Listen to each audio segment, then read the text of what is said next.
camera? You're not on camera, no. Will I be on camera? No.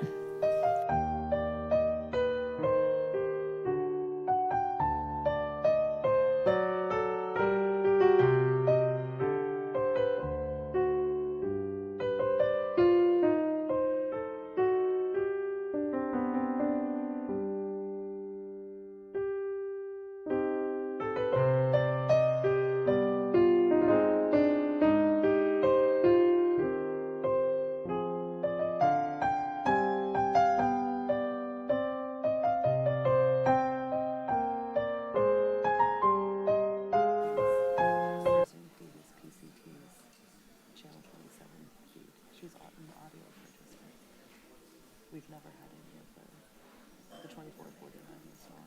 They've never been on video. And no one in the audience could see her. Yeah, she wasn't on video. No. And same for Deborah's. Right, same, just audio.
Meeting of the Half Moon Bay City Council of June 26, 2024.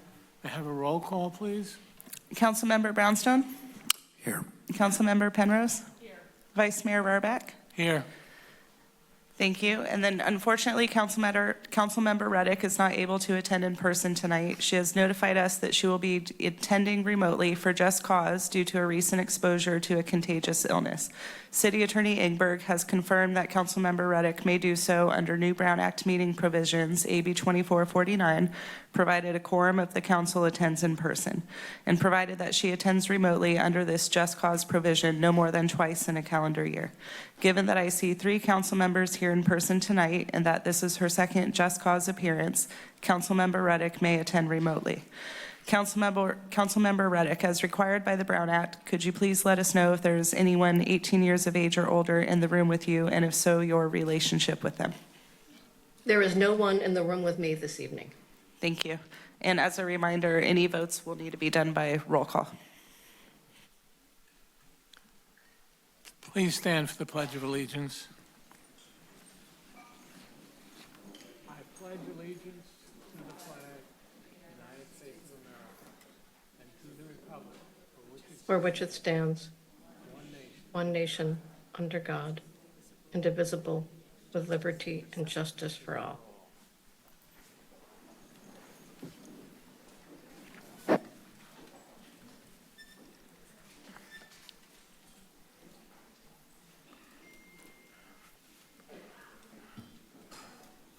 Can our city attorney report out from recent closed session meetings, please? Thank you, Vice Mayor and Council and Community. The council did meet in closed session last week. Was that Thursday? To discuss two items. One was a threat of litigation regarding this project. The other one was direction to a real property negotiator regarding the potential lease agreement at 555 Kelly. Nothing to report out. Thank you. Tonight, we have only one item on the agenda item number 1A.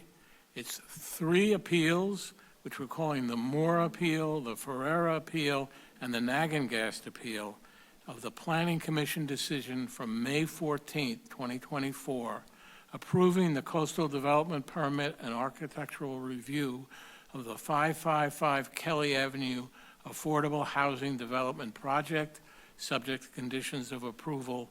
It's file number PDP 23034.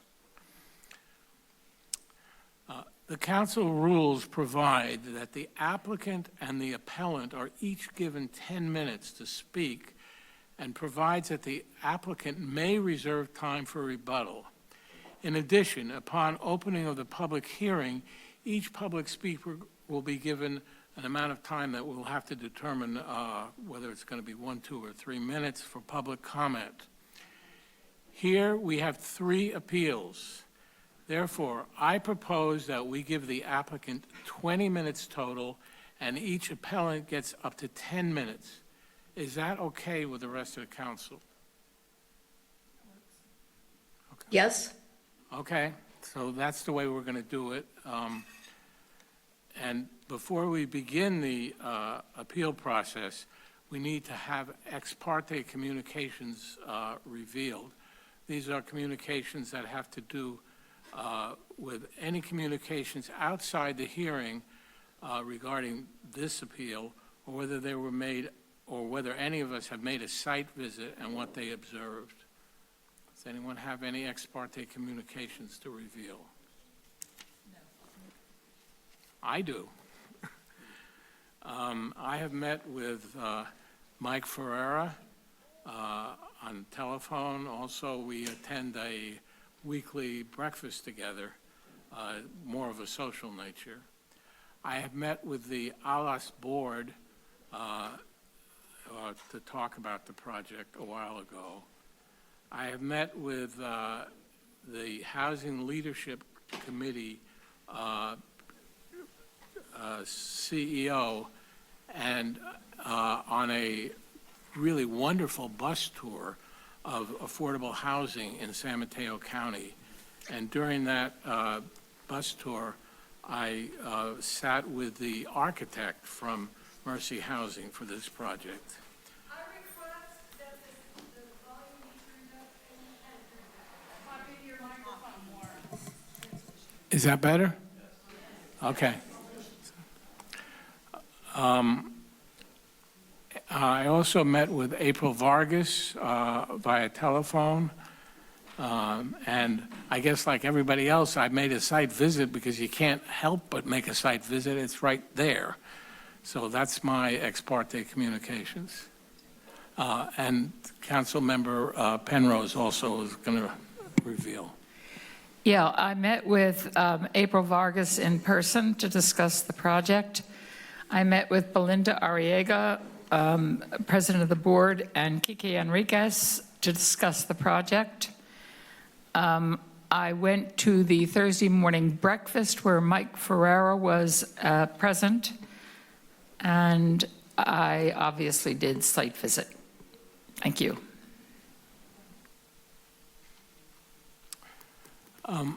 For your information, the order of events tonight, are we going to have the public hearing after the staff presentation and after the applicant and appellants explain their point of view. Chair Rarbach, I have an ex parte to report. Oh, okay, go ahead. Yes, so I had a few conversations, phone conversations with Mike Ferreira on different points in his appeal. I had made a site visit previously, not since the Planning Commission heard the appeal. I have not met with any of the other appellants or the applicant. Thank you. So the order of events today, we're going to have a public hearing, which I guess most of you are interested in since the room is packed. That public hearing will be after the staff presentation, after the applicant and the appellant make their presentations, at which time we will decide how long we can give each speaker for public comment, and we'll need to have the people remotely raise their hand if they're interested in participating. Once we get an idea of the number of people speaking, we can decide how long to give each speaker. Also, please, during the presentations, no applause. It really demeans the process and can scare people. We don't want that. So let's have decorum, no applause. With that, we'll now have the staff presentation.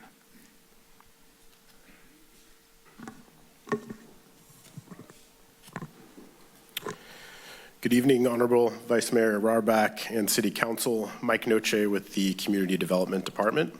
Staff expected there would be a large public attendance at this evening's meeting, and the staff report provides responses to the appellants. Therefore, staff felt it would be necessary to briefly highlight aspects of the project as concisely as possible to give the applicant, appellants, and the public the opportunity to address the City Council as early as possible in the evening. This evening. I will highlight a few key topics and then return my time to the City Council. There are provisions of the city's local coastal land use plan, often referred to as the LCLUP, such as the workforce housing overlay that make affordable housing on publicly owned sites within the city, such as the project site for 555 Kelly, possible.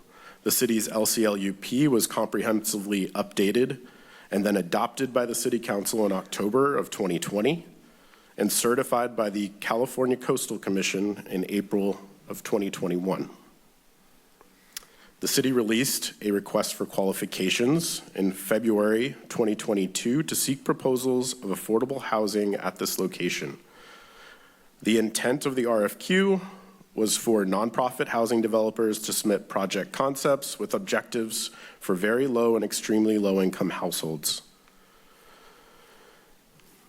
The 555 Kelly Senior Farm Worker Affordable Housing Development was the only project proposal received by the city through the RFQ process. In October of 2022, the City Council approved of the city entering into an exclusive negotiations agreement with Mercy Housing to begin pre-development activities related to the project. In 2023, public meetings related to city and county pre-development funding agreements were held. During that year, the exclusive negotiations agreement was also extended, and the project was presented to the Architectural Advisory Committee, the AAC, for the first time. The applicant also held 3 community meetings at the Half Moon Bay Library. In March of 2024, the AAC reviewed the project design for a second time. On April 23rd, 2024, the Planning Commission began its review of the project's CEQA exemption, coastal development permit, and architectural review. 2 additional meetings were held by the Planning Commission, and the application was approved on May 14th, 2024. All 3 appeals received by the city and are before the City Council this evening were all received within 10 working days of the approval of the project on May 14th. In closing, staff has provided responses to each of the appeals that provide context to staff's interpretation, including but not limited to provisions related to the LCLUP policies, the municipal code, CEQA, California density bonus law, and other development characteristics. These details are provided in the staff report along with pertinent attachments, such as the resolutions for council consideration this evening, copies of the appeals, project plan set, links to project information, and the Planning Commission's conditions of approval. Written comments received prior to this evening's meeting were posted on the city website and shared with City Council. Staff will remain here through the evening for questions to assist City Council. Thank you, and I'll return my time to the Vice Mayor. Thank you, Mike. Are there any clarifying questions for staff about this project and the appeals? No? Apparently no clarifying questions. At this point, I'd like to invite the applicant, Mercy, to the podium. You have up to 20 minutes. If you wish, you can reserve some of that 20 minutes time for rebuttal. So do you want to reserve some time? Yes, we do. How much? Approximately 10 minutes. Okay. And Jessica Blair, our city clerk, will be the timekeeper. So Thank you. thank you. Good evening, Vice Mayor Warbach and members of the City Council. My name is Raimi Dare, and I'm the Regional Director for the Bay Area Real Estate Team at Mercy Housing. I am Kike Bazan, and I'm the Assistant Director at ALAS. We are grateful that the City Council initiated the call to meet the needs of farm worker seniors at this location through the city's RFQ in 2022. We would like to take a moment to share about the day-to-day and how 555 Kelly is so important. Farm workers work and live across 30 farms scattered throughout the area. They can be living in overcrowded housing with no heat or running water or proper cooking facilities. The farmers often do not have a car, so they rely on others to come by and pick them up if they need to access services or buy groceries. They cannot navigate services and might not be accessing healthcare or other supports. We estimate that 1/3 of farm workers are hidden from public view, and they are extremely vulnerable because of their low incomes, immigrant status, and limited English. ALAS staff go to the ranches and help the farm workers navigate the system to access basic human resources such as medical services and healthy food. Ongoing health promotion, peer support, and proactive services are key to quality of life and avoiding health emergencies, especially for our seniors. About 5 to 8 farm workers a day also come to the Yellow House on Purísima or the small farm workers team downtown office looking for services. These services are currently provided in a 10 by 10 farm worker team office with no privacy for health or case management conversations. ALAS has other spaces downtown, but they are for non-farm worker programs that we are contracted to provide.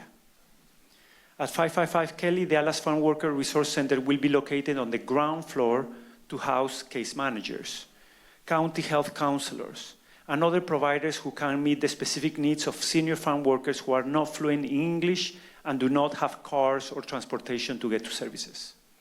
ALAS will assist in connecting farm workers to a network of providers if their needs cannot be met at the center. ALAS will also continue to go directly to farms through our outreach program that has served 700 farm workers since 2019. The ALAS Farm Worker Resource Center will also be a place where farm workers can celebrate community through food, art, and social activities in their primary language and culture. ALAS is a grassroots organization with a strong belief that cultura inspires and heals the soul, opening doors for community well-being, leadership, activism, and engagement to flourish. Inspired by the call to support farm workers, our team has worked since 2022 to refine the concept that was submitted in the RFQ by incorporating city requirements, engaging the community for input, and doing all this while dealing with the landscape of public affordable housing funding and competition. We would like to take a few minutes to address some of the concerns that were raised during the Planning Commission review process. When we responded to the city's RFQ in 2022, we proposed 31 studio and 9 one-bedroom apartments for a total of 40 apartments. Since then, we came to better understand that the senior farm workers are not individuals, but could be couples. And we realized that studio apartments may not be the best kind of unit for that population. At the same time, Mercy Housing was seeing significant vacancy rates for studio apartments at our other Bay Area senior properties, including those with Section 8 rent subsidies. The explanation lies in a comparison of studio rents and one-bedroom rents. In the case of 555 Kelly, the difference between a studio rent and the one-bedroom rent is $75 to $122 per month. This is according to the HUD requirements for rent that we have to charge. The studio apartment is 386 square feet, and the one bedroom is 641 square feet. A senior leasing at 555 Kelly can have 60% more square footage by paying an additional $75 a month if they choose a one bedroom over a studio. Based on our learnings, and to be able to better house senior farm workers here in Half Moon Bay, we changed our original plan of 31 studio and 9 one-bedroom apartments to a mix of 6 studios, 26 one-bedroom, and 8 two-bedroom apartments, including a manager's unit. At the Planning Commission, we offered to evaluate if we could change 6 of the two-bedroom units to one-bedroom units.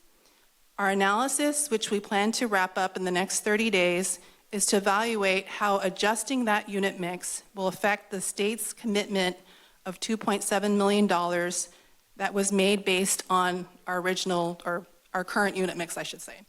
And we are also looking at how adjusting the 2 bedrooms down to 1 bedrooms will affect our ability to be competitive for the low-income housing tax credit program. During the Planning Commission review, discussion focused on the building height. The site is zoned for 4 stories, and our proposed development is 5 stories. In a genuine effort to respond to community concerns about the building height, we reduced the floor-to-floor heights on each level so that the resulting building height is just 5 feet above 4 stories. This reduced height is written into the conditions of approval. Questions were raised about the Alas Farm Worker Resource Center potentially duplicating services already available in Half Moon Bay, and whether 555 Kelly residents can be served at existing facilities. We reached out to senior co-siders and the service coordinators at Half Moon Village, Coastside Senior, Moonridge, and Main Street. Consistently across the sites, the service coordinators report that the need and demand for services is quite high, and that the existing staffing is insufficient to meet that need. Residents have complex service issues requiring a significant amount of coordination by the staff. We also found that 11 agencies are regularly called upon by the service coordinators to help address service needs. There is a consensus that the existing providers do not have the capacity to incorporate the 555 Kelly households into their services delivery. Questions were also raised of whether the ground floor uses could be reduced or modified, and whether those would allow for apartments to be located on the ground floor, and thus we could eliminate the 5th floor. The ground floor contains office space for 2 Mercy Housing staff, who will be property management and resident services, and the Farm Worker Resource Center, which represents about 5% of the total building square footage. The ground floor also includes the parking garage, bike parking, boiler room, and trash room. Even if these spaces could be reduced, we would not be able to fit housing units on that ground floor that would have natural light and circulation. And thus, we would not be able to reduce the height of the building by taking 9 units from the 5th floor to move them to the ground floor. Regarding parking, the final conditions of approval incorporates various measures, such as avoiding activities when parking demand is high here at the Ted Adcock Center or in surrounding venues. We appreciate how important these concerns are to area residents, and we want to be good neighbors. We understand that some of the concern may come from observations of the existing Alas Food Bank. Alas has recently changed its management of the food bank pickup so that people are required to park in an official parking space and then walk to pick up the food. Previously, folks would drive up to the house and Alas staff would bring the food to that car. So recently, this change from a pandemic-era social distance approach is being monitored by Alas with the goal to eliminate the traffic impact of the food bank distribution. In our 2022 RFQ response, we clarified that our proposal for 40 units was our minimum number of housing units for financial feasibility. That is still true. We also wrote that significant variances from the city's density, height, and parking requirements would be needed. The state density bonus law, which applies to the 555 Kelly site, provides that 100% affordable projects that are located within 1/2 mile of a major transit stop are not subject to any maximum controls on density. The 555 Kelly site is the most transit-rich location in the area, served by 4 transit lines. The state density bonus law also provides that it should be, quote, interpreted liberally in favor of producing the maximum number of total housing units, quote. The application of the state density bonus law will enable 40 units to be developed that will help the city meet its housing element goals and its obligation to affirmatively further fair housing under Assembly Bill 686. We, on the financing side, we have secured $8 million total for this development, $2 million of which is city funding, and the rest are a mix of other public funding.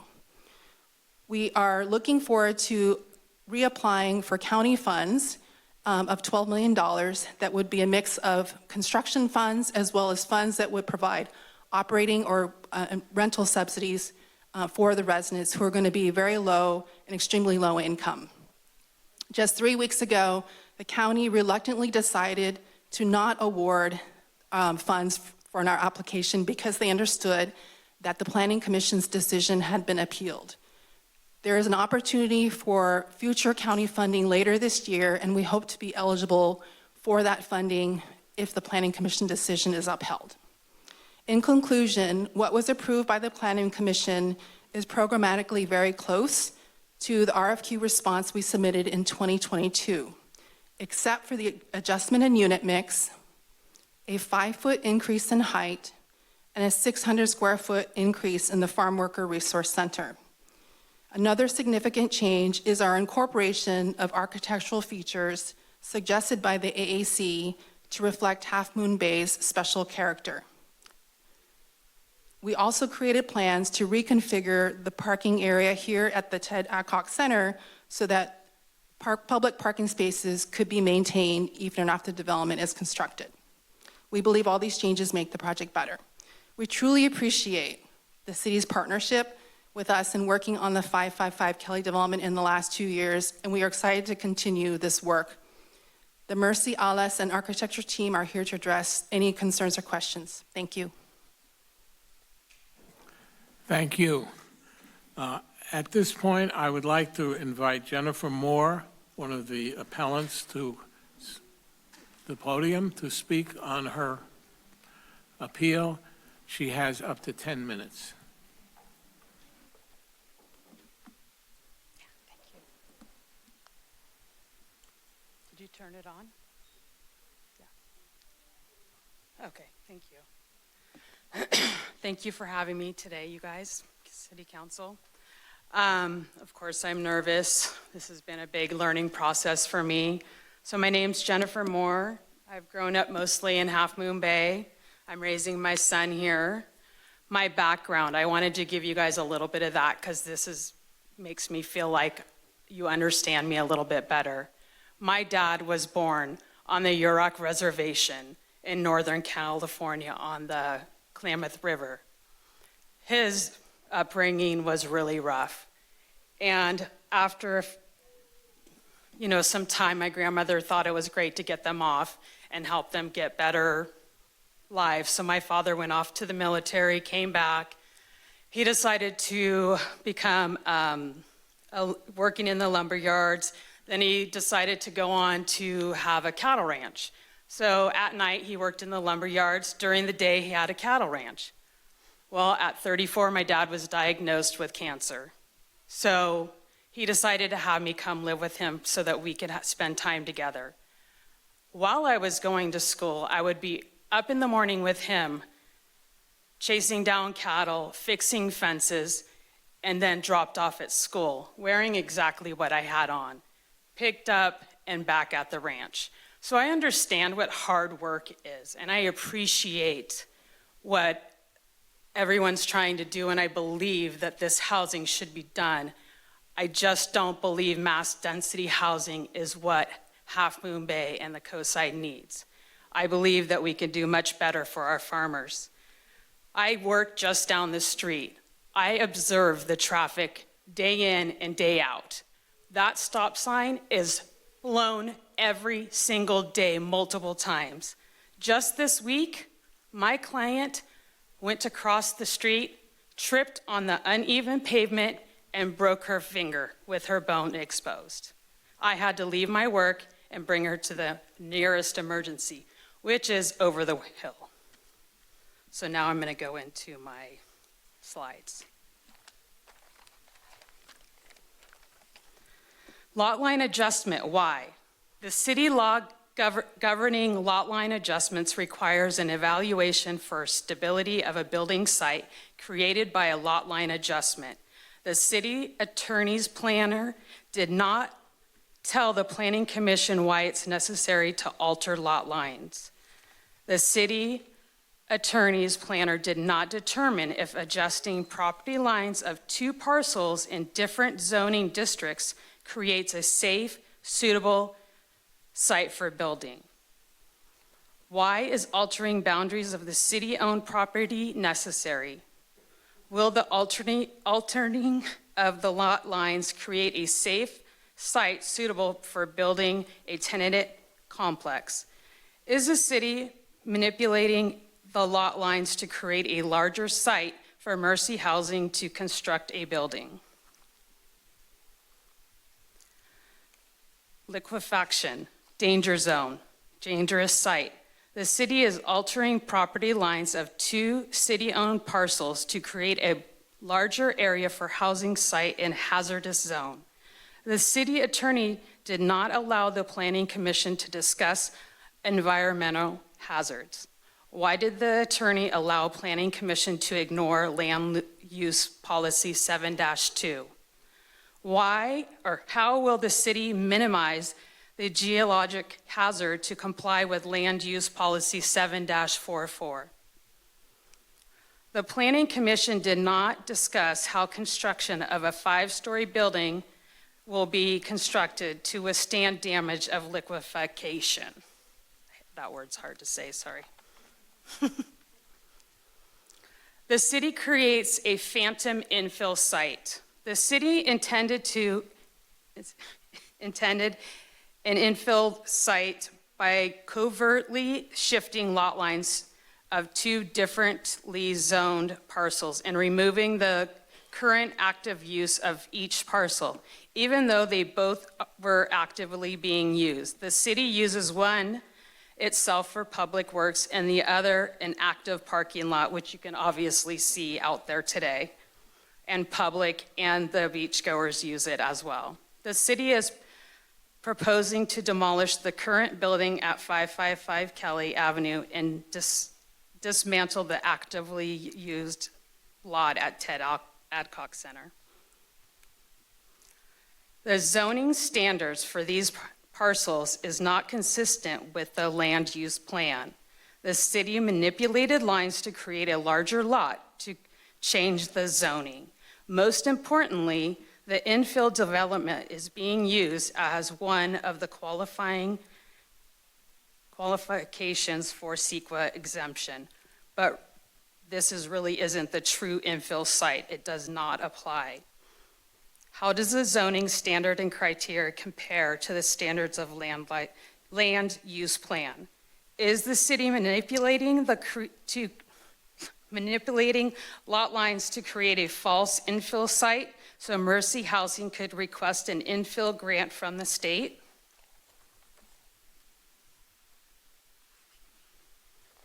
Sorry. Bonus density law, not an infill development project. The building site created through the false idea that the land is an infill incorrectly classifies the project to be infill development. The project site is not near a major transit stop. The project site is not near a major bus route. The project site is not near a ferry terminal. In the response to the appeal, the attorney planner appears to agree, as quoted here in Half Moon Bay, transit is not robust as in other populated urban centers. There is no rail or bus rapid transit or ferry services. I would add that we do not comply with the 15-minute required window, and available buses only go to Pacifica and Hillsdale. If seniors want to go over the hill to hospitals or doctor's appointment, they need to catch another bus or form of transportation to get to their destination. This does not qualify for density bonus law. CEQA Class 32 exemption. There is always an exemption to the rule. The law describes CEQA Class 32 should not be used. The city attorney and its planner did not access the exemption to CEQA 32. The attorney did not disclose if the impacts of the project. The site is positioned in a congested traffic, pedestrian, hazardous area. There are numerous competing activities taking place at that site and near that site. Why did the attorney prevent Planning Commission from discussing CEQA? Why does the city attorney believe that cumulative effects of this activity surrounding the site should not be of concern to drivers and pedestrians?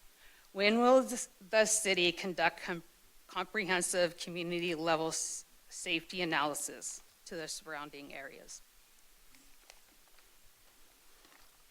I really wish I had some water. Social equity and environmental justice. The land use requires the city to promote social equity.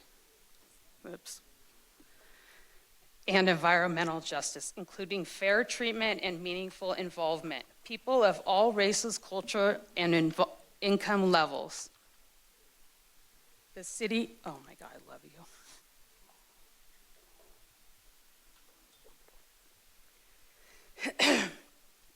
I'm going to start over. The land use plan requires the city to promote social equity and environmental justice, including fair treatment and meaningful involvement of all people, races, cultures, and income levels.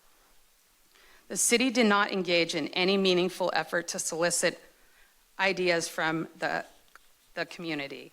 The city did not host any official community-wide meetings where the impact of projects would be disclosed and discussed. Instead, city piggybacked on 2 unofficial meetings held by Mercy Housing to solicit building designs ideas from target small groups. What method did the city use to analyze equality? What other groups need assistance in Half Moon Bay? How many people are in each group? What are their housing needs? How did the city determine which populations are low income? What is the long-term, long-cost housing strategy to address all groups of people? I'm almost done. Can the city provide the analysis to justify whether the project combats housing discrimination of all residents of the city and coastside? How many senior farm workers are there in Half Moon Bay? How many do we think will actually get housed by these effects? I'd like to prioritize our farm workers first. Is there a way to do this? I know that funding is coming from San Mateo and the state of California. I worry that funding requires us to consider housing for senior farm workers in the entire state of California. Thank you. Thank for you, listening to Jennifer. me. I'd like to call Mike Ferrara to the podium now. He has 10 minutes to discuss his appeal.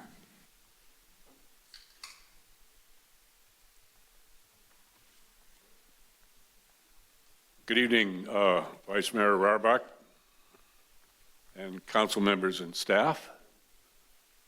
As is obvious, I am a product of prior generations, and my learning curve was during the famous years of the Cold War.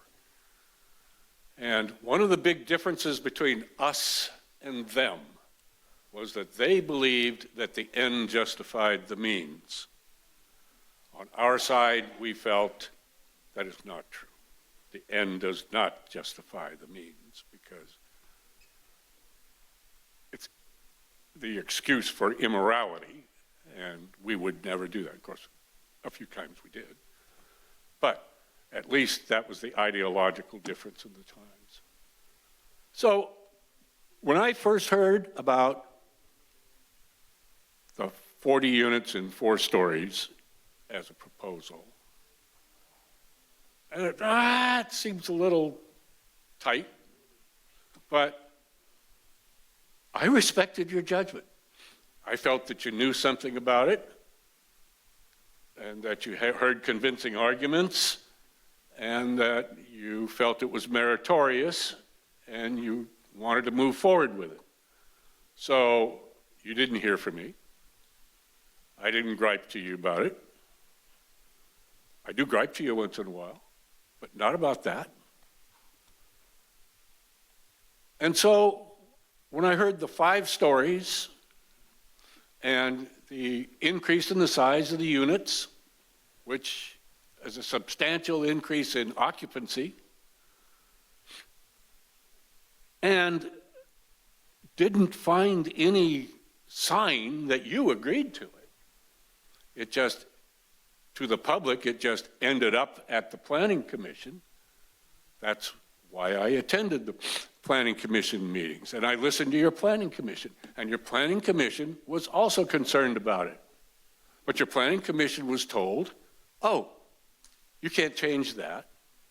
You can only decide whether it's consistent with the LCP. They were constrained in what they could do. So it does surprise me tonight to hear that the approval that the Planning Commission eventually gave grudgingly is now something that we cannot overturn, that it's something that's used in here as a response to my appeal, that, oh, the Planning Commission did this.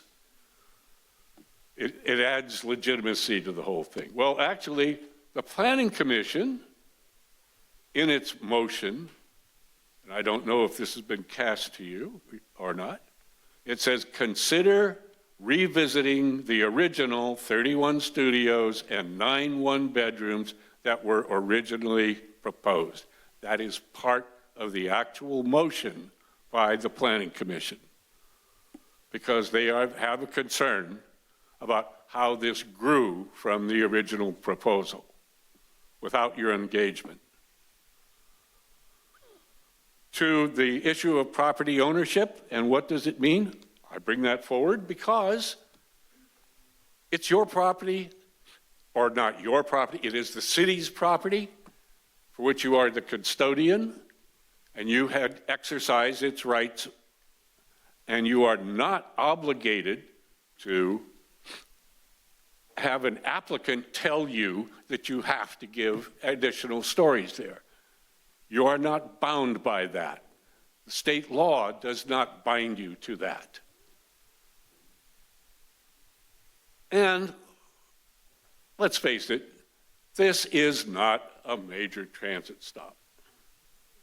That defies common sense, basic math, et cetera, et cetera. You don't have 15-minute intervals. It is not what the legislature intended. And the legislature did not intend that you should count on-demand transit service. Otherwise, it would have said, hey, you can count Uber. You can add Uber to it. And why not? Because all that on-demand transit service is a public Uber. The other thing that is in my appeal,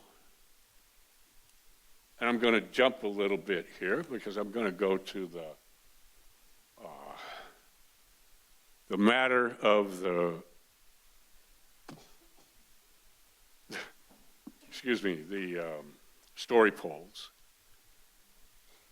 What was told to the Planning Commission in the absence of story poles was that, oh, well, that would take up parking if we put story poles there.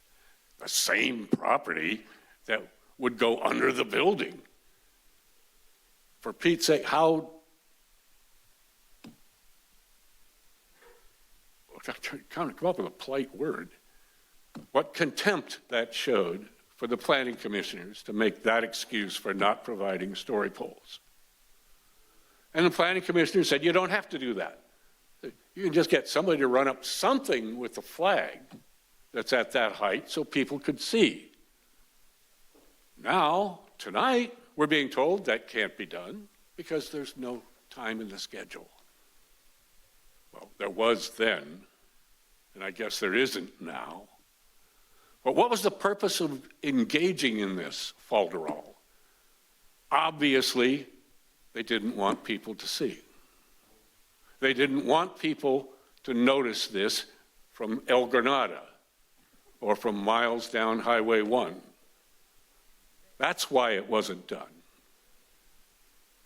Instead, you got a pretty drawing that was taken from the most advantageous viewpoint where you could barely tell how tall it was.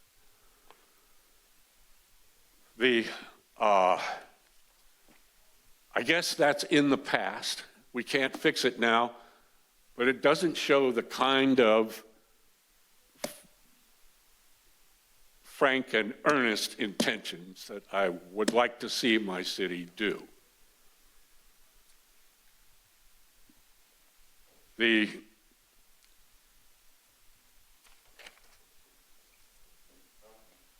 I am sorry, but regarding the contract planner and the attorney being from the same firm, I see what your response is.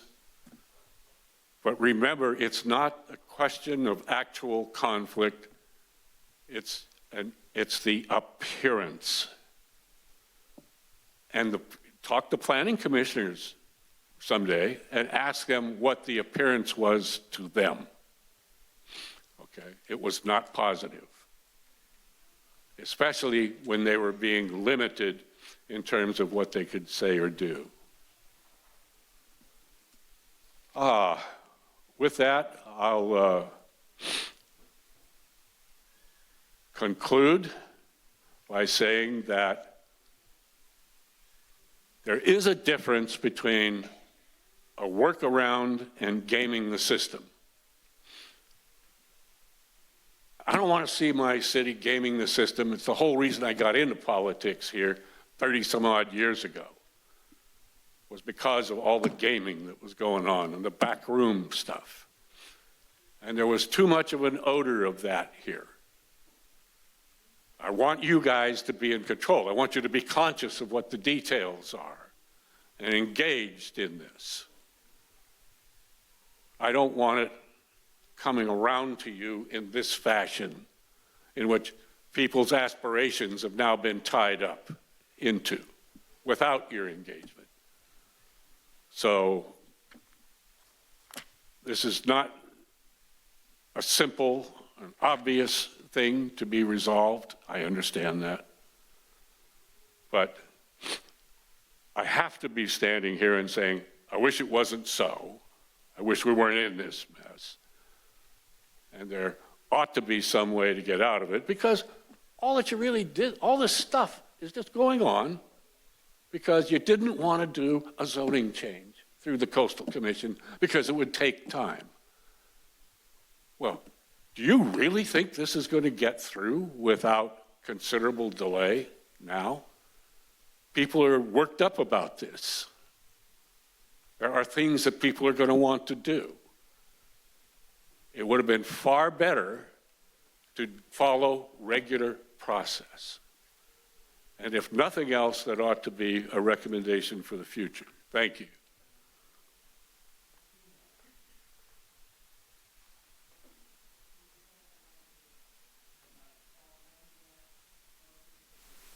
Louder, Farby. I would like to invite Paul Nagengast to the podium to present his appeal. Then I just press the...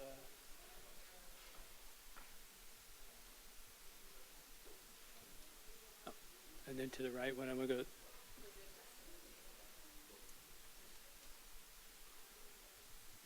Thank you. Good evening, Council and Vice Mayor Rohrbach. Tonight, the Council will be deciding whether or not the size and scope of 555 Kelly remains at this location. My statement of appeal and relief sought focused on the lack of a comprehensive parking plan for this area and the safe pedestrian, bicycle, and vehicle routes to coastal and shopping center access to be provided for this project. And I'm going to start out by pointing out the effects of the CEQA exemption that you've been hearing about tonight. The Planning Commission did identify this project creates additional parking challenges for this portion of downtown and hazardous conditions for pedestrians, bicycles, and drivers. Because of the CEQA exemption, the city attorney strongly persuaded the Planning Commission to not create conditions of approval regarding these hazardous conditions, which are typical CEQA mitigation measures for any CEQA analysis for a project. This exemption does not mean mitigation is not necessary. Again, mitigation measures typically addressed through an environmental impact analysis would have been identified, but are not for this project. However, the city, as the landowner of this project, should and shall govern itself by committing to actions to keep the public safe. The city must evaluate all safety and hazardous conditions created by this project and provide the necessary protections for all users of this land. I have appealed the Planning Commission approval of PDP 23034 for the city to disclose and mitigate all hazards before issuing the coastal development permit. And I'll go into, again, I mentioned parking and the pedestrian, vehicle, and drivers. So specific parking plan implementation. Parking in this specific area of downtown can be very competitive today.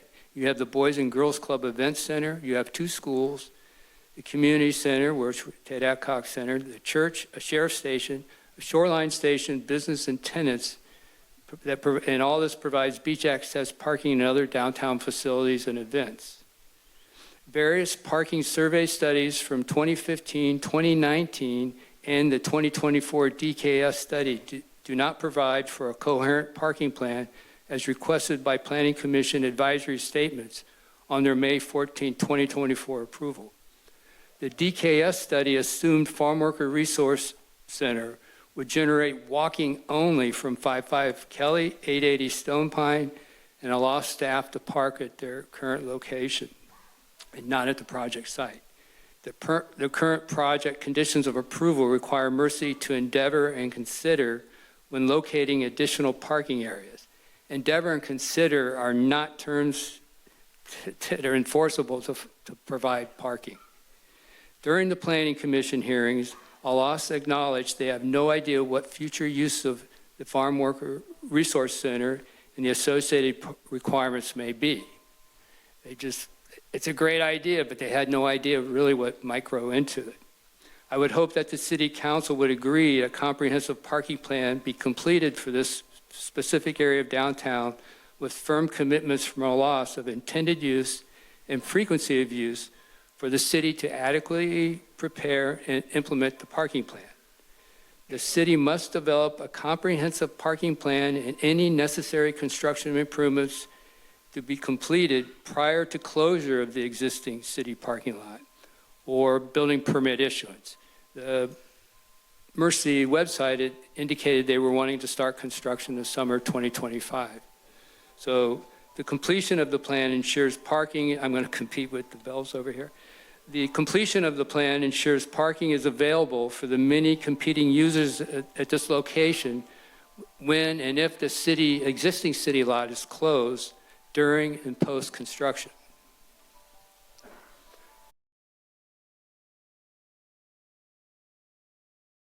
The Planning Commission acknowledged unsafe crossing of Kelly Avenue at their driveway to the Boys and Girls Club Event Center. The community has previously identified Kelly Avenue Highway 1 intersection and a sidewalk west side of Highway 1 from Kelly Avenue to Safeway Shopping Center as hazardous and in need to be constructed and a safety concern. In February of 2023, a bicyclist, 75-year-old Half Moon Bay resident, Wan Zhu Young, was struck and killed by a vehicle in the vicinity of 555 Kelly. We all saw the white ghost bike as a memorial near the entrance of the Ted Adcock Center.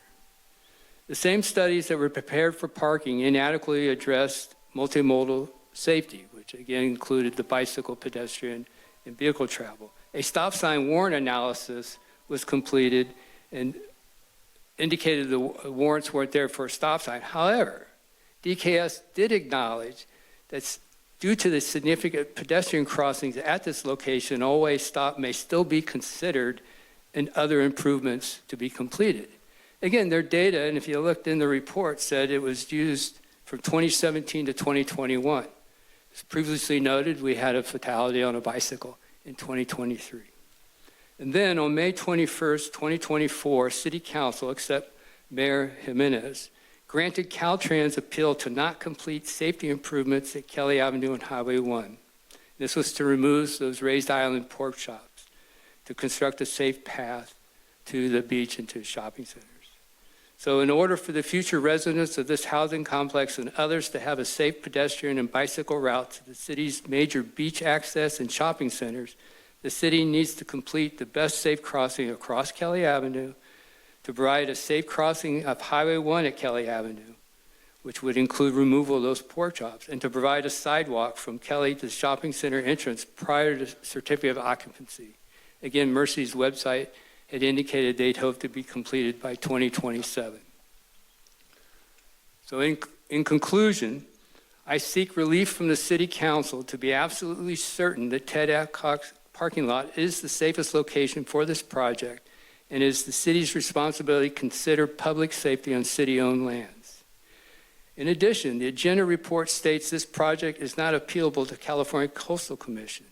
It's a public parking lot. It's using public funding sources. Sounds like a public works and facility project affecting coastal access and safety, which would be appealable to the California Coastal Commission. Please comment on why not appealable to the California Coastal Commission. I seek relief from the City Council to commit, and I know commit's a big word, but to commit city funds to prepare and implement a comprehensive parking plan for this location prior to summer 2025, or when before the parking lot closes, and to commit city funds to construct prior to 2027 or whenever the project completion date is, the safety improvements across Kelly Avenue, remove the hazardous conditions at Kelly Avenue and Highway 1 intersection for the safe beach and the safe pedestrian route, and to add that sidewalk in order to walk across the western portion of Highway 1 from Kelly to the shopping center entrance. City Council, I thank you and the community for allowing my appeal to be heard as part of this project public process. Thank you, Paul. Jessica, how many in-person requests for public speaking? I have 23 speaker cards, and if you're on Zoom and you're planning to comment, please raise your hand now. Chair Rarbach, I would like a 5-minute break at this point. Sure. We'll come back at 10 after 6. Thank you.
we need to know how many people in the next minute. So if you want to speak, so far there are 5 people online who'd like to speak. If there are any more, please raise your hand.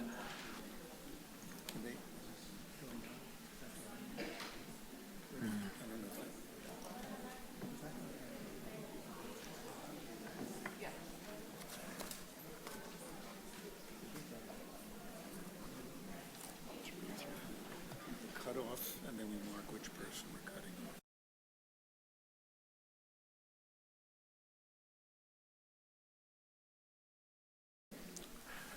Based on the number of people in this room and online, we're going to restrict public comment to 1 minute per speaker. And Jessica Blair will be the timekeeper. When she says your time is up, please stop speaking. She has to say after which person, no one can be raising their hands. Yeah, okay. Our first speaker is Sandra Sencion, I hope I'm pronouncing that right, followed by April Vargas. What? Hello?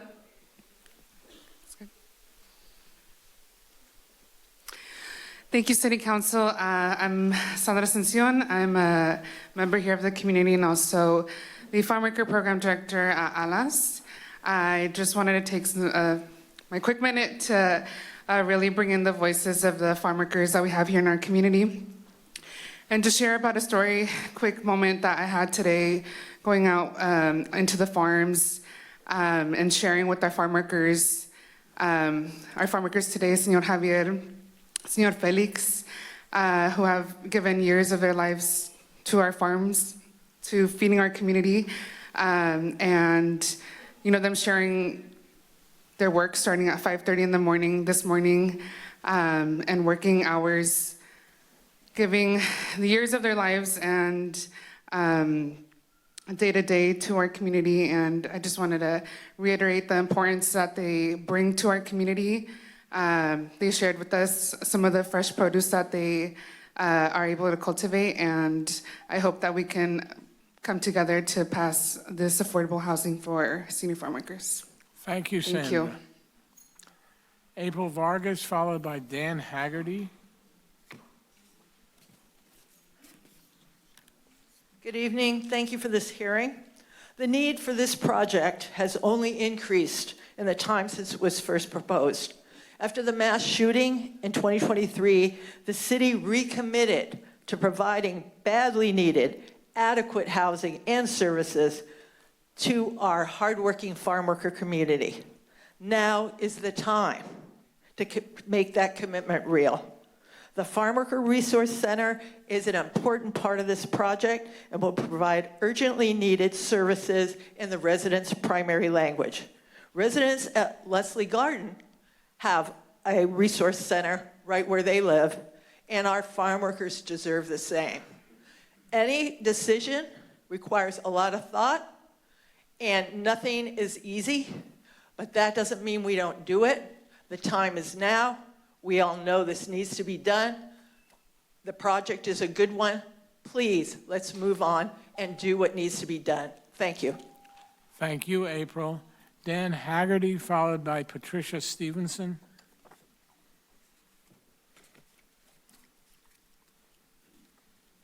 Thank you, council members.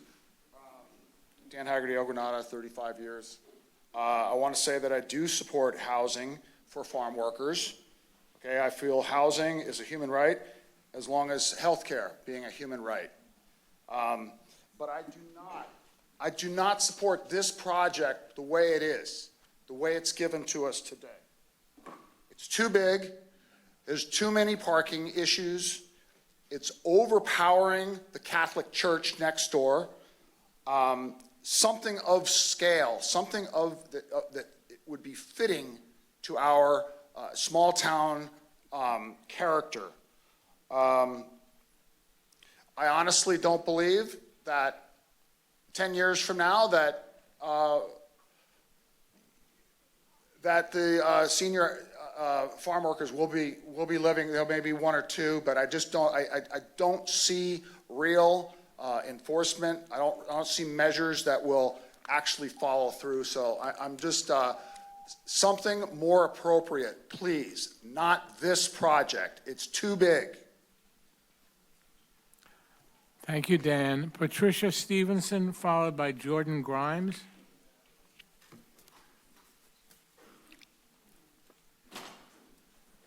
Hello, my name is Patricia Stevenson. I'm going to try and make this fast. First of all, I don't believe anybody here is opposed to housing for low-income people. We have Stone Pine, Kelly, teacher housing, Main Street 75, reduction of parking on Main Street to accommodate more people. How are we going to handle this? I was told by a planning commissioner that he has an 800-page report of how he's going to reroute traffic around Half Moon Bay. That'd be pretty amusing to see. Traffic, transit rich, I'm just going to stop there. Where are the tenants going to park? This is school traffic. Recent events showed how fragile the ecosystem is around here when we had to close down the schools. I've been here at 9 o'clock at night to have completely downtown packed from tourism trying to get back over 92. And how many locals is this going to help? The senior center, what, 20% locals? Is this population being manipulated and used? Bringing even more residents to Half Moon Bay, exacerbating our housing traffic issues. Somewhere else, maybe. Thank you. Thank you, Patricia. Jordan Grimes, followed by R.J. Jennings. Good evening, Council. My name is Jordan Grimes. I'm a lifelong county resident and volunteer member of grassroots housing advocacy group Peninsula for Everyone, here in strong support of the project tonight. I said this at the Planning Commission meeting 2 months ago, and I want to say it again tonight. It's harder to imagine a better project anywhere than this. It provides extremely low-income homes for one of the most vulnerable groups of people in our community, and the backbone of Half Moon Bay's community are farm workers, the people who quite literally put food on our tables. It is immediately adjacent to schools and churches and groceries and Samtrans bus lines. It includes on-site services and incorporates ALAS directly into the project, allowing a trusted source to provide significant benefits to the community. 555 Kelly is built and designed by the very people who need it most. It is a shining example of what development should look like in the 21st century. I maintain that a project designed by and created in partnership and directly serving the community cannot possibly be out of step with community character. It is, in fact, the very embodiment of it. The project is the essence of the very best of Half Moon Bay. I urge you to advance it tonight. Thank you. Thank you, Jordan. R.J. Jennings, followed by David Gorn. I'm R.J. Jennings. Thanks for having me and holding this forth. And I'm shocked that I'm still here again and pleading that you do the right thing. You know, I just want to put in perspective what I've heard. One, Jennifer, I wasn't quite sure how much water that held. There seemed to be a lot of loopholes in this and finding reasons why not. Number two, Mike, I think very eloquent, but was more of a general opinion. Should have been held in general comment. And if that's an appeal, then I need to put in a rebuttal of appeal, because I think there was just a feeling from that. And Paul is bringing up some great points. What he's saying is that we have bike safety issues, we have crossing streets for the kids issues, we have driving safety issues. These exist before we take care of our senior housing. This isn't a proposal for us to address the issue. So thanks, but do the right thing. Let's make this thing happen. Get it over with. Thank you. Thank you, R.J. David Gorn, followed by Jane Lewis.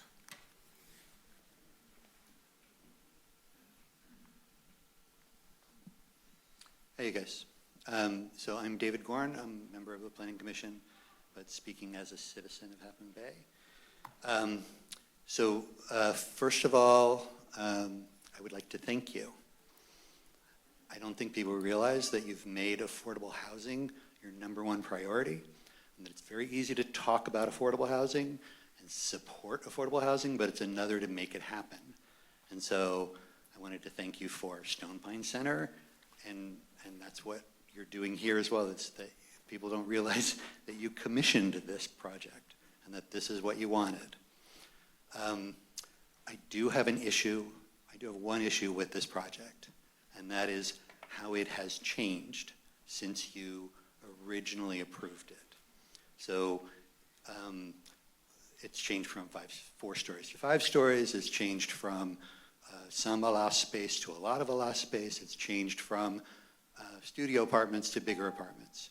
When you add more people, you're adding almost twice as many people as you originally approved.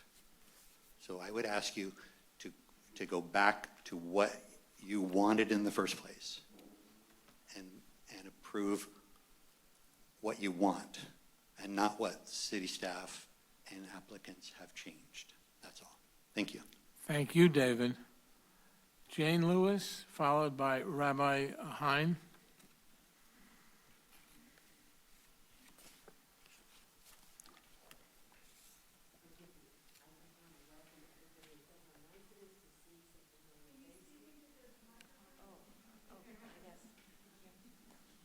Pull the microphone down. Yeah, that's it. Thank you for coming. I love hearing this. Everybody Speak into the microphone, please. Everybody who speaks tonight it just tells you another piece about who we are. And it's wonderful. But this is a big deal, and I got involved because the Caltrans thing made me mad. Kelly Ma just said, no, I'm sorry, we can't fix Kelly and the highway. No, that's just too much money, and it's not in our project, even though she had said it was a month before in front of the planning committee. Anyway, so that got my ire up. And then, forgive me, Matthew, I went to the first planning committee meeting, and I thought, you're just trying to railroad this through. You're talking like you're the applicant. And so, because of that, I started reading more and more. And I only have a minute, so I want to tell you, you've done a great job. And we're lucky to have you here. And I do think that we're being forced into this. And I'd like to talk more about what we can do with a ballot. Thank you, Jane. Rabbi Hein, followed by Lee Gray.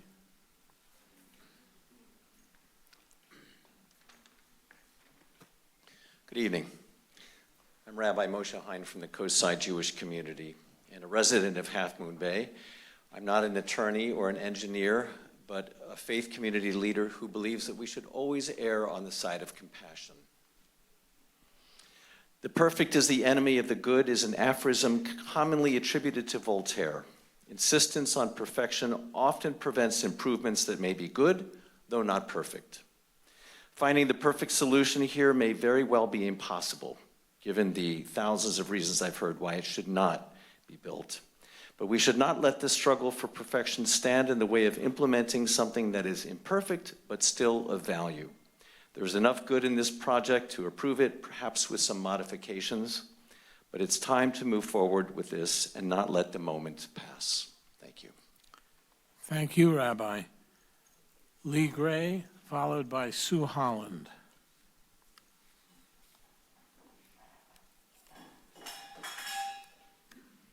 I've had to radically cut back for 1 minute. There's a long, detailed article published the 27th July 2022 in the Half Moon Bay Review. It tells of everything that was planned for 555 Kelly. Very little has changed since then. Where was all of this drama and trauma then? Why is everybody up in arms about something that's 2 years in the making? This does not make sense to me. Not in 2022, not in 2023, but 2 years down the road, we listen to all of this. 555 Kelly, housing for senior farm workers now. Thank you. Thank you, Lee. Sue Holland, followed by Sandy Winter. Good evening. I'm Sue Holland. I'm a local pastor and a resident of Half Moon Bay. and I'm here tonight to speak in favor of 555 Kelly. As with any project of this nature, there are a lot of considerations that need to be taken into account, and there are always a lot of pros and cons. At the end of the day, however, many of the issues really boil down to how we as a community will prioritize needs versus wants. How will we trade off the value of things like parking spaces and convenience against the value of safety, decent housing for the members of our community who currently have none? The conclusions we come to will say a lot about who we are as a community.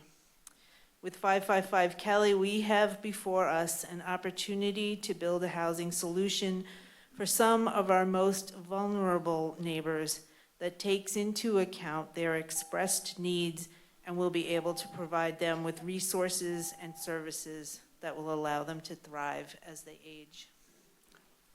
Thank you, Sue. Sandy Winter, followed by Leslie Robertson. Good evening, council members. My name is Sandy Winter. I'm the Executive Director at Senior Co-Siders, but I am speaking to you today in my personal capacity as somebody who is an advocate for this housing project. The model of having housing managed by an experienced property manager such as Mercy Housing, combined with nonprofits that provide needed programs and services, already exists here on the coast at the Senior Housing Campus, which has 312 units of housing managed by 3 different housing property managers, with programs and services provided by Co-Side Adult Day Health Center and Senior Co-Siders. Allowing these different organizations to operate in their wheelhouse in a way that provides holistic and complementary service is efficient and effective.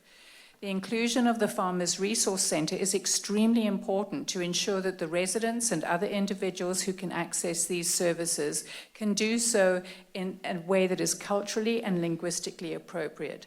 It's unreasonable to expect other organizations that are already operating at maximum capacity, such as Senior Co-Siders, to assume an even bigger caseload. ALAS is and has been providing these services, and allowing them to do so on the site will reduce some of the issues related to transportation. Thank you. Thank you, Sandy. Leslie Robertson, followed by Joanne Rakowski. Thank you for allowing me to speak. I've lived here on the coast for going on 33 years, and I have personally met farm workers who have labored in the fields less than a mile from my home for even longer than that. No one could do this physically difficult work forever, and most of us would fold under the strain of doing it for even a day. Now our senior farm workers need our help, and in all the endless meetings, commenting, and appeals, I keep hearing the same 4 words.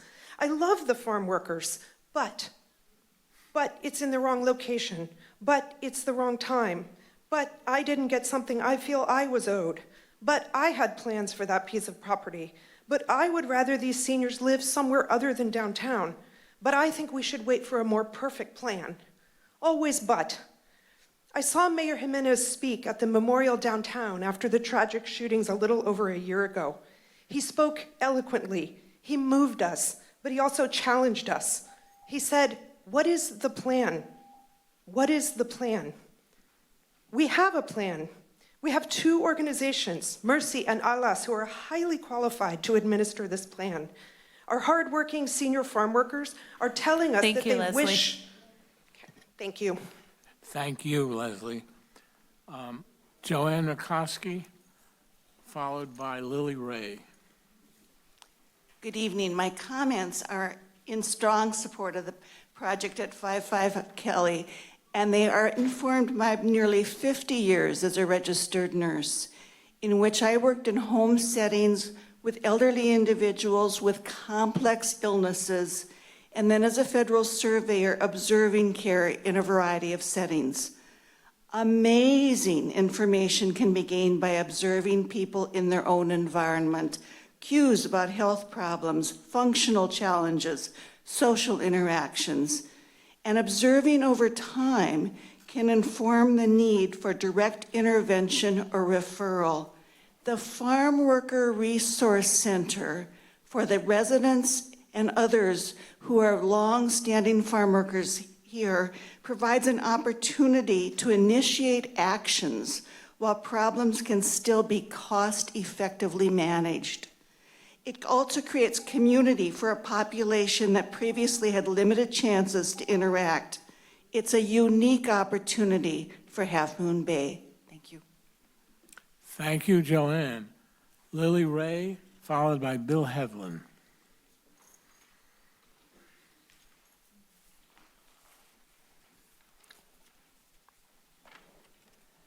Hi, I'm Lily Ray. I'm the president of the board of ALAS.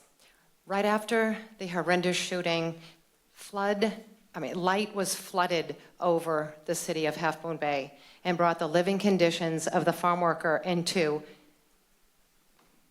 you couldn't, everywhere you read, everywhere you looked, you saw how the farm worker was living. And although the living conditions, that was not a new situation, but the publication of it was. And everyone at that time was for affordable housing. Everyone said yes. Everyone said, yes, we have to change this. And in February of that year, Mercy and ALAS got the go-ahead from all of you to move into and see what we could do with 555 Kelly. But as all things, time goes by, and after violence and tragedies, life goes on. People are left with their trauma, and other people move on with their lives. The need here has not changed. The housing situation has not improved. I trust you, Half Moon Bay.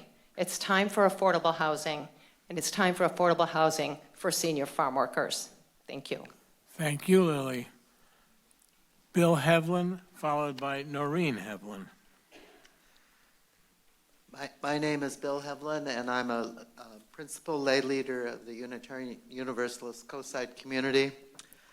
And I'm here to offer a couple of benchmarks. One of our congregants lives in Ocean View Senior Apartments.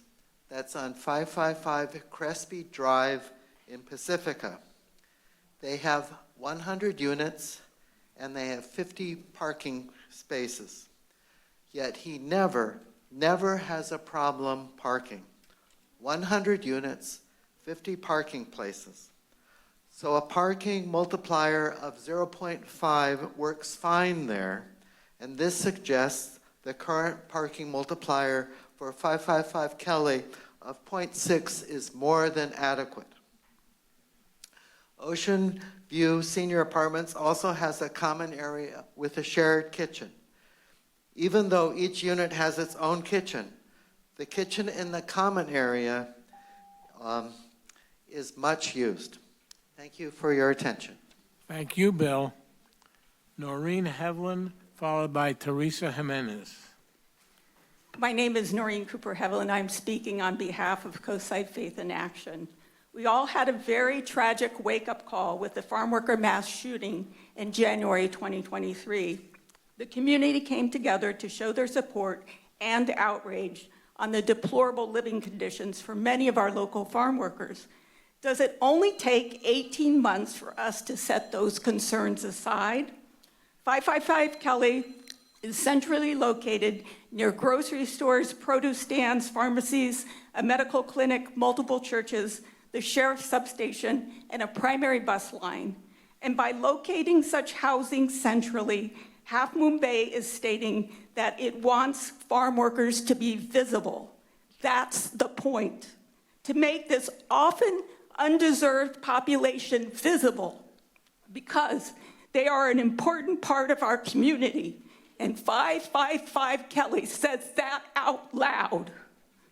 The affordable housing crisis here,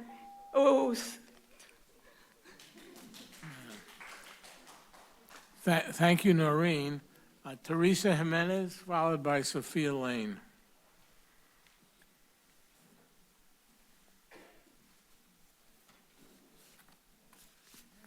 Buenas noches, mi nombre es Teresa Jiménez, trabajo en agricultura. Good morning, good evening. My name is Teresa Jimenez and I work in agriculture. Estoy aquí porque la verdad, el Centro Comunitario de Alas nos ha brindado muchos beneficios. Ha ido hasta nuestro lugar de trabajo. I'm here because Alas Center has provided a lot of services and benefits for us. They have gone even to our working place. Y se preocupa por nosotros los agricultores y también ellos quieren una vivienda digna para cada uno de nosotros. They are very much concerned with us as agriculture workers, and they want a good dwelling place for us. Yo pienso que ustedes tienen el futuro en nuestras manos y somos nosotros los agricultores dignos de una vivienda, porque hemos pasado por muchos, rentamos un cuarto, cuando nuestros hijos son pequeños empiezan a llorar y nuestros hijos no pueden llorar porque hay mucha gente ahí alrededor.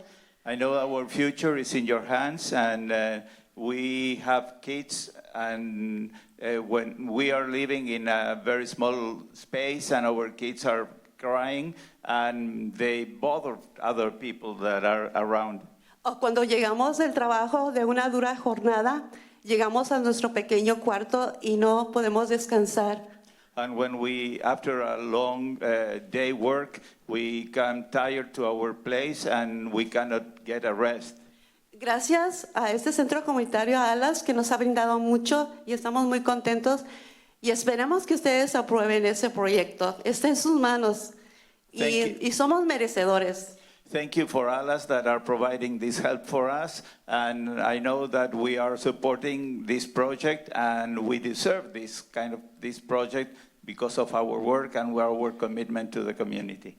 Thank you. Gracias, Thank you. Teresa. Sophia Lane, followed by Rocio Avila. Hi, everybody. Thank you to the City Council for considering this project. I'm Sophia Lane, though I've been serving on the Cabrillo Unified School District Governing Board for the past several years. I've also been a Coastside resident for over 20 years, and I'm here tonight in my capacity as a community member, not on behalf of the school board. Working in local government and advocating for our community at the county and state level, however, I do truly understand the difficult trade-offs that must be considered in such complex and often very emotional situations. On the one hand, we have heard many technical and procedural arguments, which I believe city staff have done a really thorough and clear job addressing. On the other hand, we have grandparents, uncles, mothers, friends, and neighbors who are in their sunset years, often after decades of grueling work, growing food for all of us to eat, yet still without stable and affordable roofs over their heads. We can do better. They deserve better. I do agree. Oh, well, that's another time. Thank you. Thank you, Sophia. Rocio Avila, followed by Lourdes Patino.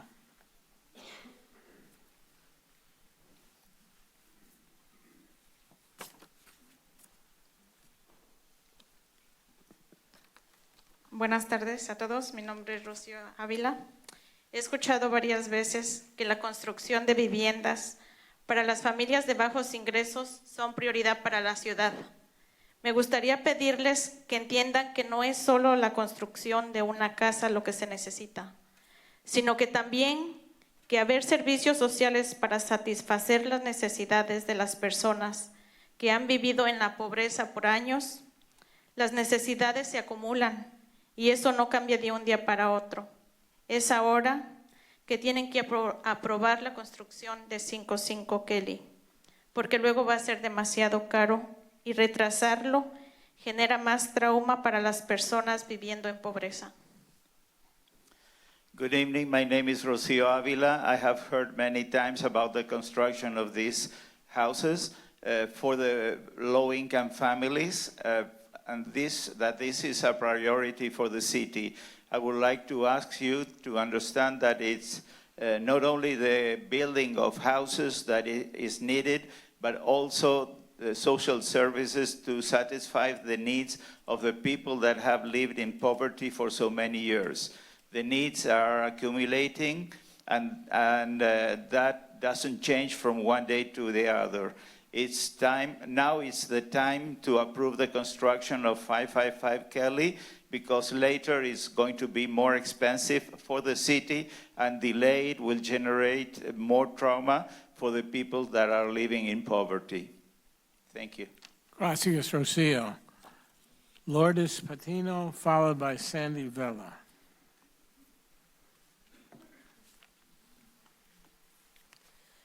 Buenas tardes, mi nombre es Lourdes Patiño y soy miembro de la Iglesia Católica, aquí en Half Bay. Como católica quiero decir que para mí Jesús es el símbolo de los pobres y de los que sufren. 5 Kelly mejora la vida campesina, más necesidad, le da bienvenida digna a los recursos que necesitan cualquier mensaje. Nombre de la iglesia que no ayuda a mejorar la vida del pobre, no merece ni respeto ni a mí ni a Jesucristo. Gracias. My name is Lourdes Patiño. Good evening. I am a member of the Catholic Church here in Mumbai. As a Catholic, I want to say that Jesus is the symbol of the poor and those that suffer. 555 Kelly improves the life of the agricultural workers that are more needed. It gives dignity, a dignified house, and the resources that they need. Any message in the name of a church that doesn't help to improve the life of poor does not represent me, not represents Jesus Christ. Thank you very much. Thank you. Sandy Vela, followed by Kelly Delaney. Hi there. I've been a resident in Half Moon Bay for over 60 years, 25 in downtown Half Moon Bay. So I know the traffic patterns and I know the impact of this one very large 5-story building in downtown and what it would do to the oncoming traffic and just getting access to the highway. Having said that, I think farm workers, particularly senior farm workers, they need the housing. In fact, I have never heard anybody in Half Moon Bay say otherwise. I think everybody believes that. It just, the building's in the wrong place.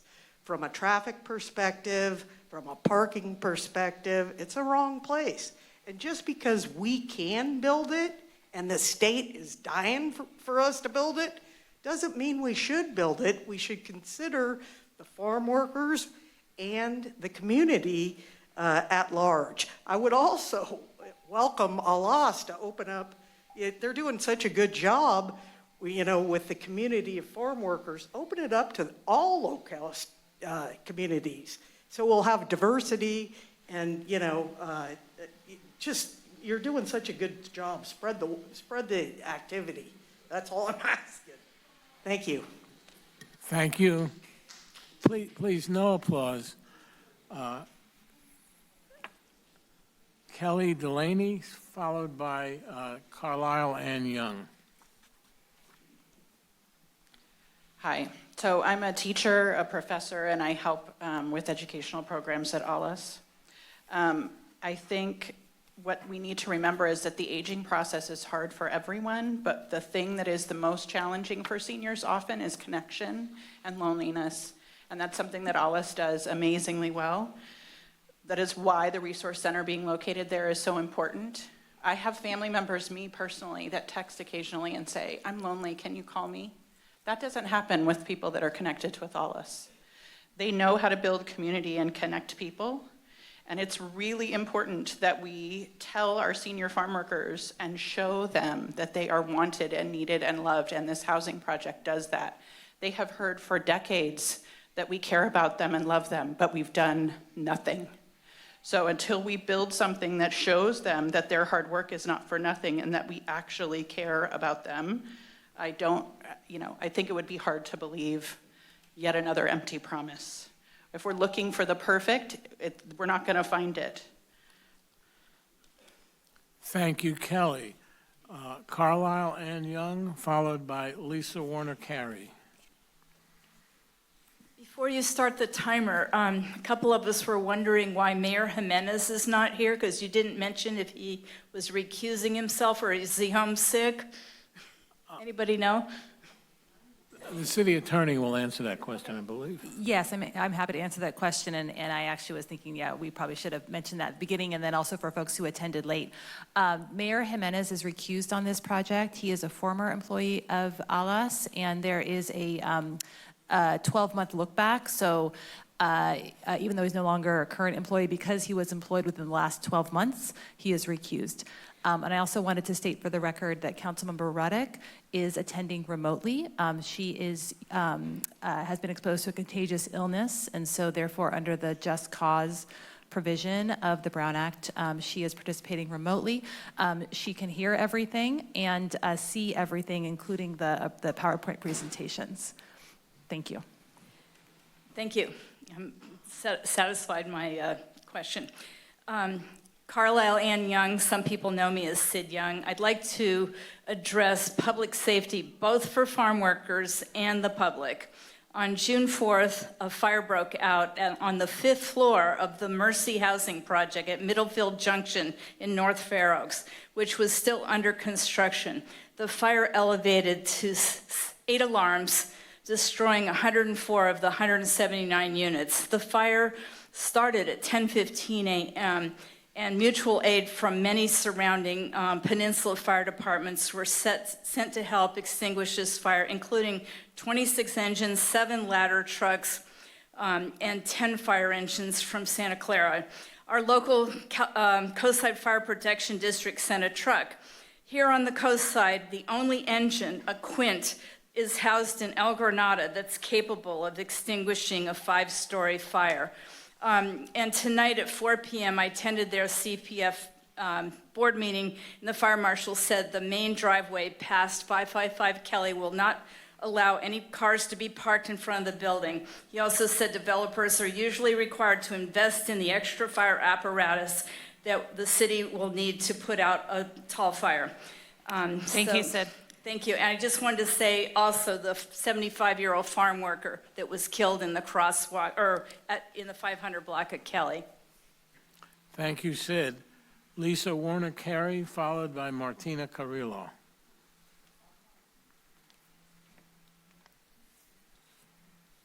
My name is Lisa Warner-Carey. 13 years ago today, I moved to Half Moon Bay to pastor the Community United Methodist Church. As the spiritual leader in this moment, I am concerned for the spirit of our community. Our community needs 555 Kelly, not just because of its housing, but because this project has become a symbol of the spirit of our community. It is a symbol of our commitment to farm workers. It holds so much more power than just a housing project. Your decision on this project has the power to heal or to hurt our community. This project represents an answer to the anguished prayers and calls for action that came out of the January 23rd shootings. This project represents a disenfranchised community finding their voice, power, and healing through the civic planning process. This project is our chance to tell our farm workers, you are not invisible. We see you, we value you. Thank you, Lisa. Martina Carrillo, followed by Nancy Fontano.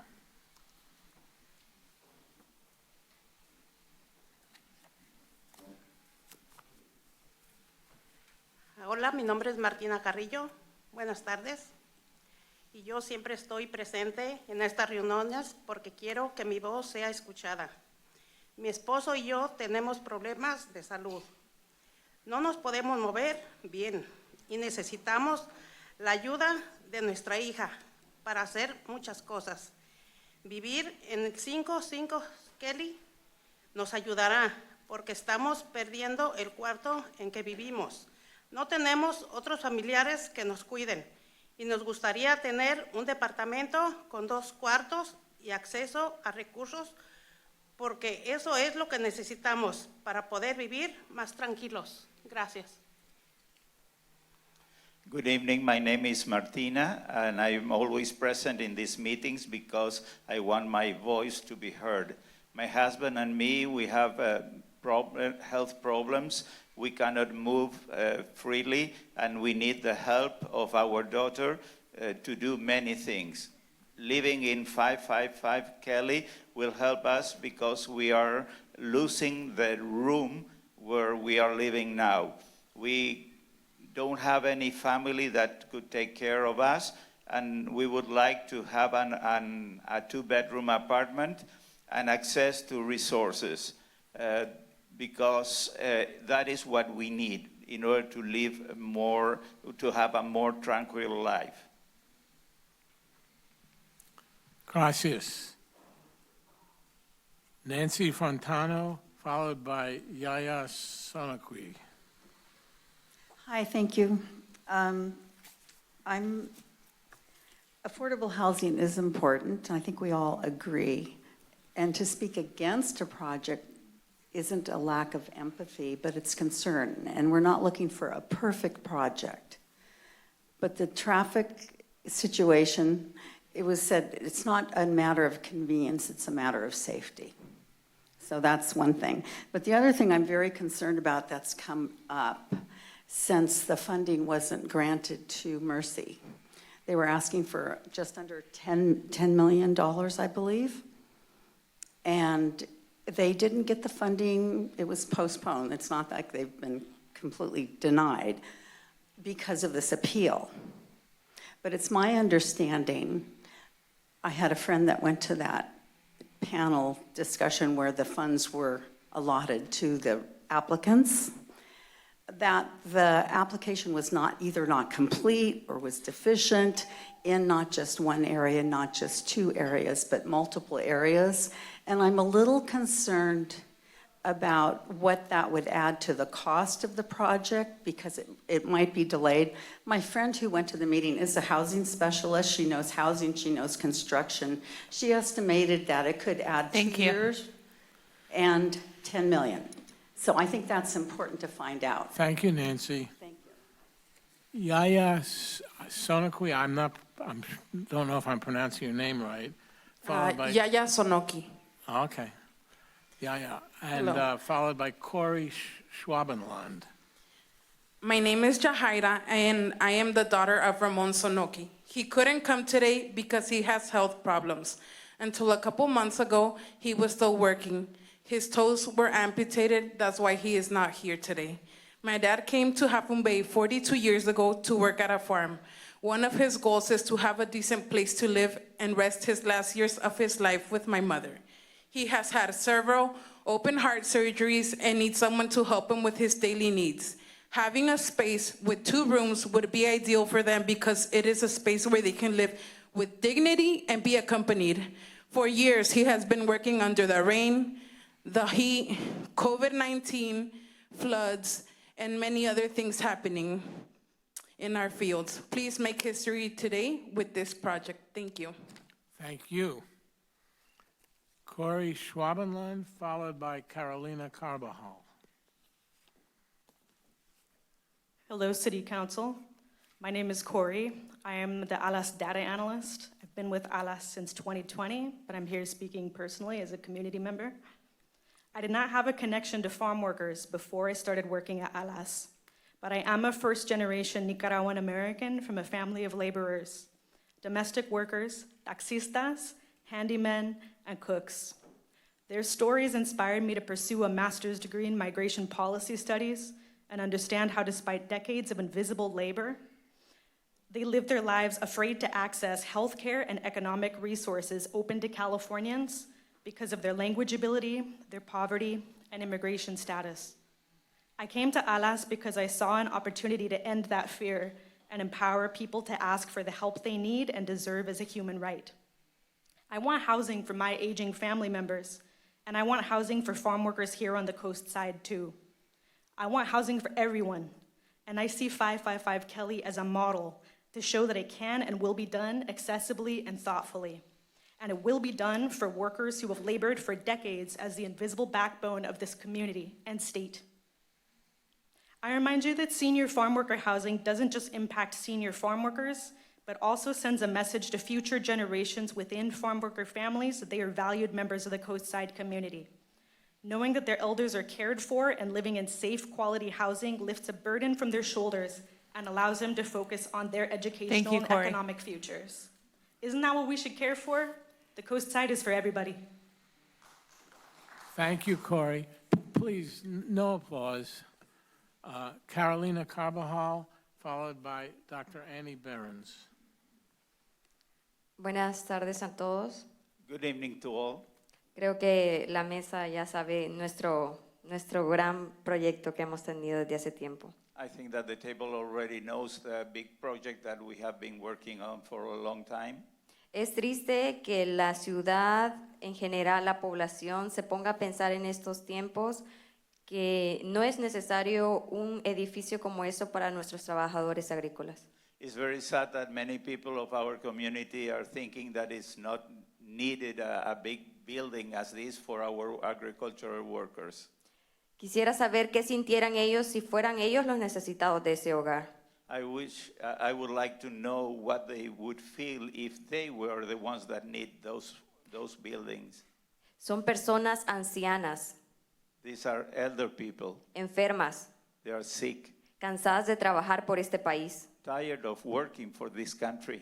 Las personas que han llevado la comida a su mesa. The people that have brought food to your tables. Si los agricultores no trabajaran, ¿qué comiera California? If agricultural workers don't work, what California is going to be eating? Y es tiempo de reconocerles algo.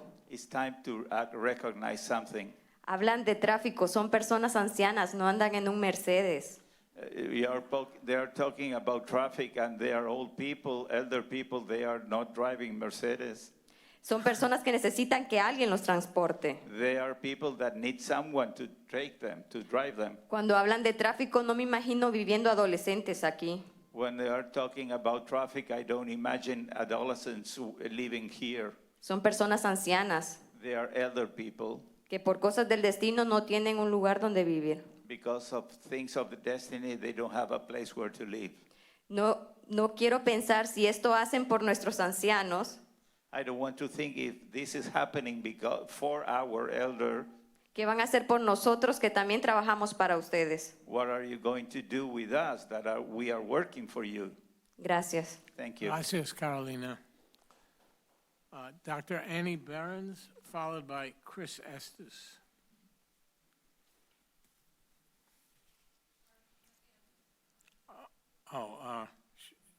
Apparently she's on Zoom, so. I'm new to the area. I'm a newbie, two and a half, a little over 2.5 years new. I am all for this project. My concern is for the Please address the council. My concern is for the parking. 40 units, 18 underground parking spaces. There should at least be one for the 40. And again, my concern, and that does not include the ALS, the farm workers having their office there too. So again, my concern is parking spaces. I am for the project. I am greatly appreciative of this because they do need it. I'm new, but I think about the future of the area too. So my thing is, why can't we do parking, above ground parking or something with the additional out in the area out here? Why can't there be another adjacent, sort of parking situation built or something? But I think that's a concern of a lot of people here is parking, and it's also safety. It's also, I'm part of the Second Thank you, Harvest. And I put forth a motion to have another meeting so that we can understand more of what's going on. Please do a second.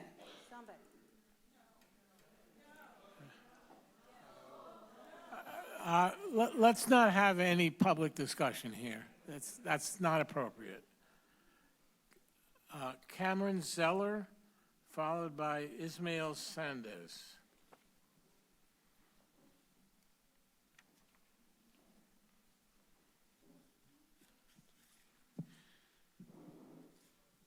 Hi, Commissioners. My name is Cameron, and I am a resident of El Granada. I'm speaking on behalf of myself, not as an employee of Coast Pride. One of the things that I most appreciate about living in Half Moon Bay is the network of nonprofits that provide support to our most vulnerable populations.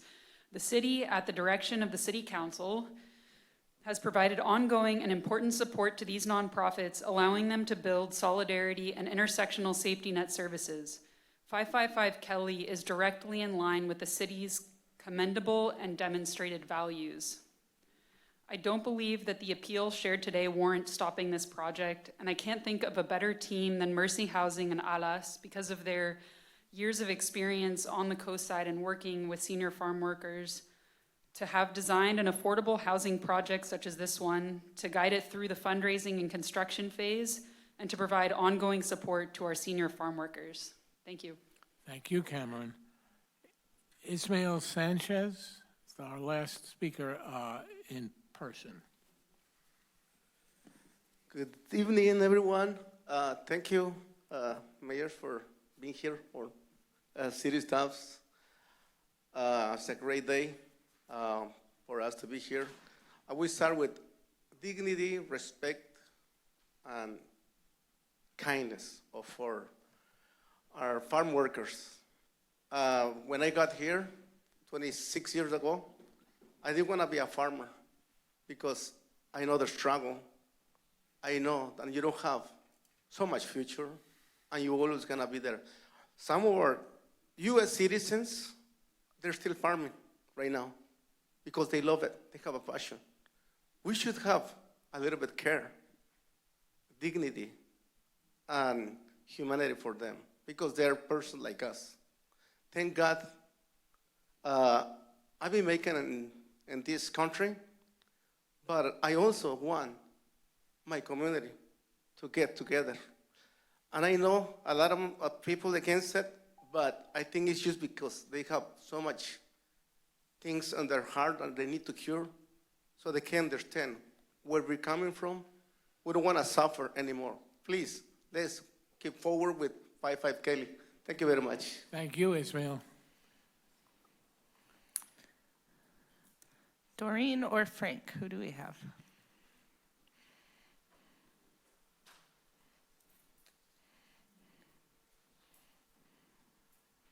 Hello? Hi, Doreen. You have Doreen. Hi, you have Doreen, but Frank will also talk. We only have one computer. So I'll talk first. Okay, So- you have 1 minute. I'll start the timer now. Thanks. Okay, thank you. Whoops. I'm just wondering, is there a coastside or county residential requirement to qualify for this housing? For example, does a person have to live on the coastside or in the county for a certain period of time, like 1 day, 1 month, 1 year, etc.? It is the city council's obligation to come up with the requirements and to put it in the contract. Please do not allow only Mercy or Alas to design and enforce the terms. I saw the original plan showing a much smaller project. How was Mercy and Alas allowed to increase the size without all the city council members knowing prior to the planning commission meeting? I recommend that you slow down the approval process and reevaluate this project. If there's too much uncertainty, then I recommend that the city should withdraw our city-owned property for the project. Thank you for your time, and I hope you honor your elected position role and represent the entire city of Half Moon Bay. And here's Frank. We need more farm worker housing and housing for many groups of people. We personally donate every month to a person to help with their rent. The first point is the precedent that the city's involvement would set. There are many local groups that need affordable housing. We are a city in debt. So if you proceed with this project, how can the city afford to contribute equally financially, $2 million we've heard, plus the property? How can you afford to do that to other groups? Or how can the city fairly and legally say no to other groups? The opportunity cost says that every penny you spend on this project is money that we cannot spend on other city services and projects, even though we're in debt. You can only consider the future costs of the project, nothing past.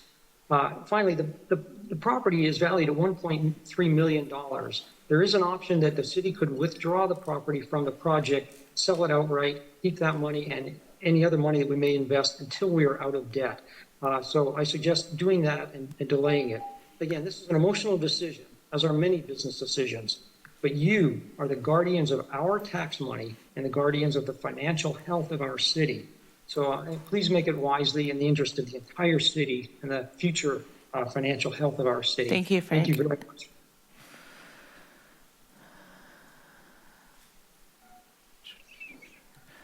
Ellen Haig.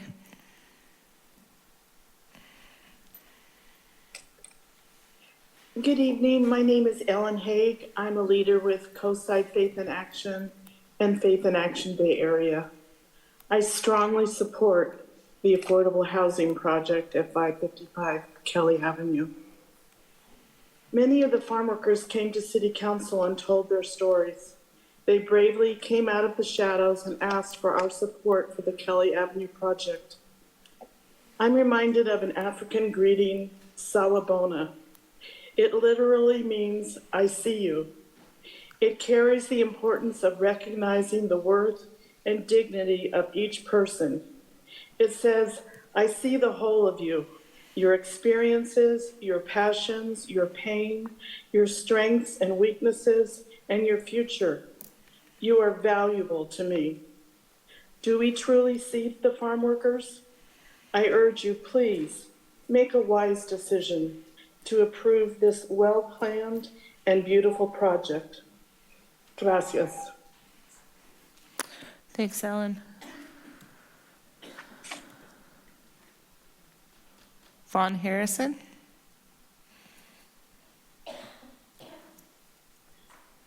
Hi, my name is Vaughn Harrison. I'm a member of Coastside Jewish Community and the Coastside Faith in Action.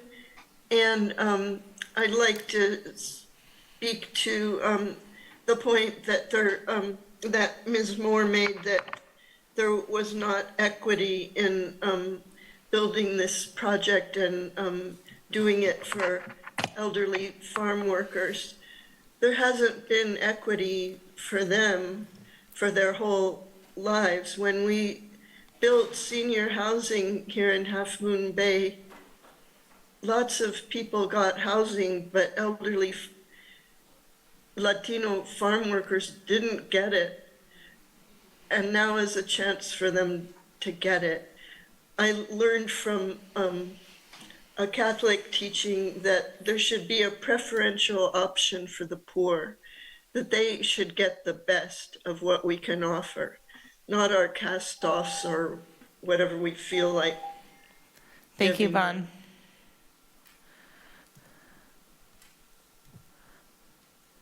Ed Vargas. Hi, my name is Ed Vargas. I'm one of the three initial community leaders that presented the 555 Kelly to the city, and at that time to Supervisor Don Orsley.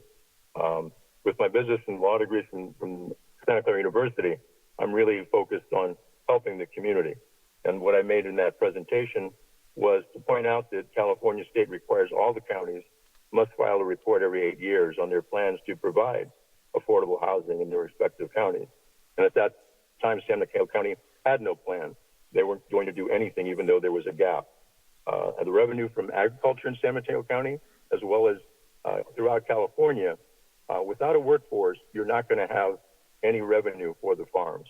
So you do need to step up and take care of this. The back of the 555 Kelly facility is adjacent to a parking lot. So all the concerns about parking, I think the city can also take a look at extending that line. That was one of the conversation points we had with the initial city leaders and with Supervisor Horsley. And then lastly, Alice has received a $500,000 grant from the Sobrato Foundation. Mercy Housing is doing a great job looking for funding to do this. The shooting tragedy last year brought light to the deplorable conditions Thank you, Ed. existing. Thank you. Antonio Lopez. Good evening, everyone. Can you all hear me? Yes. I'm speaking to you tonight not as the mayor of East Palo Alto, but as a fellow human being, and I want to underscore the humanity of this moment. We are a year after a shooting where 7 of our farm workers in Half Bay were killed. This is a collective crisis we're facing, and I had the honor of carrying the casket of Marciano Martinez to kiss his next of kin to be with his children, to be with his family. And if we're gonna actually make a statement of what do we value as a county, what do we value as a people, it is to house farm workers. We're talking about a delta of 9 feet, and I implore this body to have the humanity. I understand about compromise. I understand we have to make negotiations, but what is more important than preserving life? And a commenter said earlier, the state is dying to have this housing. They're not dying. The farm workers are dying from the heat, from working conditions. Please, I'm not speaking to you as a politician tonight. I'm speaking to you as a human being. Approve this project. Make it happen. Tell the farm workers in this community that you matter. Thank you. Thank you. Suzanne Moore? I'm Suzanne Moore, coastal resident and retired county nurse practitioner where I practice at the Daly City, South San Francisco, and Fair Oaks clinics. I've experienced firsthand that safe, affordable housing is important for health and healing. I think 555 Kelly's special. Created by community input and designed to gather community, I believe this space will help us all heal from trauma and labor. Kelly will not erase our past failures to address the substandard living conditions of our farm worker community, but it provides a path forward. Project 555 Kelly is our chance to thank our farm workers for their hard work. This project is an investment in our community and cannot be measured in dollars alone.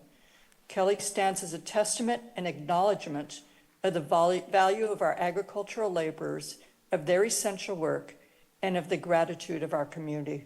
It is truly an investment that is long overdue. Council members, please see the 555 Kelly project safely home. Thank you for all your hard work. Thank you. Belinda Arriaga?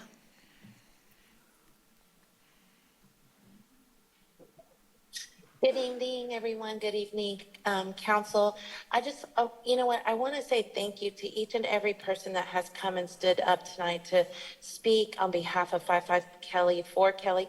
I hear the love, and we have heard this over all the meetings that we've had with the Planning Commission and here tonight. And council, I also remember the very first night that this was presented to you and you all voted for this, and there has been so much enthusiasm to be able to come together for our farm worker community.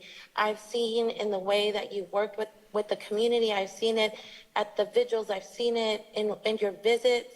And I know that you have in your heart to make this happen for our farm worker community. I want to just briefly share that this week, one of our farm workers that has been given his life for us is in the hospital tonight and having undergone a major surgery. And he's watched this process with hopes that one day he will be able to live in this type of housing. I also have seen the smiles of the farm workers, the senior farm workers that were at the Planning Commission that believed that this was going to happen, only to find out that there's appeals and other roadblocks. Please consider that their life is depending on you on this vote tonight, and all of us that are here pleading to make a difference. We are the community. I have a hand raised name public.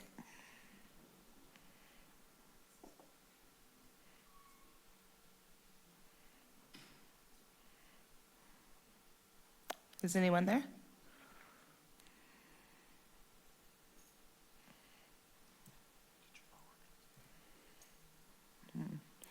That concludes public comments. I want to thank all the speakers who came. It's not easy to come at 5 o'clock on a Wednesday. There's clearly a lot of community interest, passion about this project, and I think the attendance tonight shows that this is really the case. This concludes our public hearing. And now I'm going to turn it over to the council for... sorry. We do still have roughly 8.5 minutes for the applicant rebuttal. Oh, I'm sorry. Okay. This is our period for rebuttal for the applicants.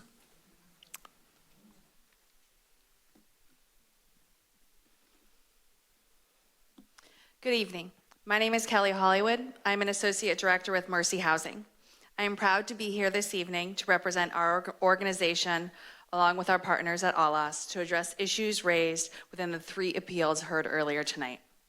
I will be highlighting key factors within these appeals, but due to limited time, I would like to point the council and staff to the response letter that was submitted to the City Council on June 25th yesterday by the applicant's attorneys, which goes through each item in greater detail. First, we agree with the city's assessment and evidence and record supports that 555 Kelly is exempt from CEQA and that no unusual circumstances would have a significant effect on the environment under CEQA. Second, we want to further support evidence provided by the city and that the development is consistent with the local coastal land use policy. LCLUP Policy 1-5 does not require the city to justify senior farm worker housing over other housing types. It mandates considering environmental justice for coastal development permits. Farm worker housing, a Coastal Act priority use in the LCLUP, takes precedent over most other developments. The city's adoption of the LCLUP explicitly prioritizes farm worker housing over other housing types. LCLUP Policy 1-5 mandates equitable civic engagement for coastal development permits. The Planning Commission held bilingual meetings, broadcasted via Zoom, considered 5 hours of public comments, addressing concerns during the meeting, all fulfilling compliance. In short, the city's approval of this farm worker housing project explicitly supports and implements LCLUP Policy 1-5.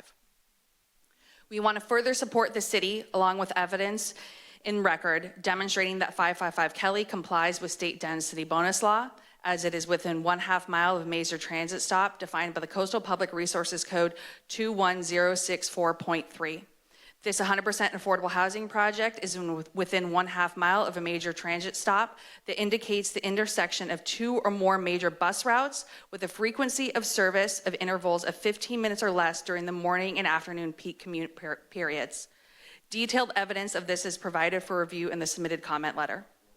Most important, 555 Kelly, located within this downtown Half Moon Bay, is the most transit-rich walkable location of this community.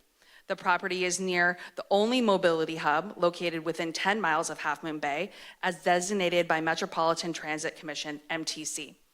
555 Kelly's location in an area specifically identified as having significant mobility resources aligns with the spirit, intent, and the public policy of this law, citing more housing in areas within the greatest access to transit resources.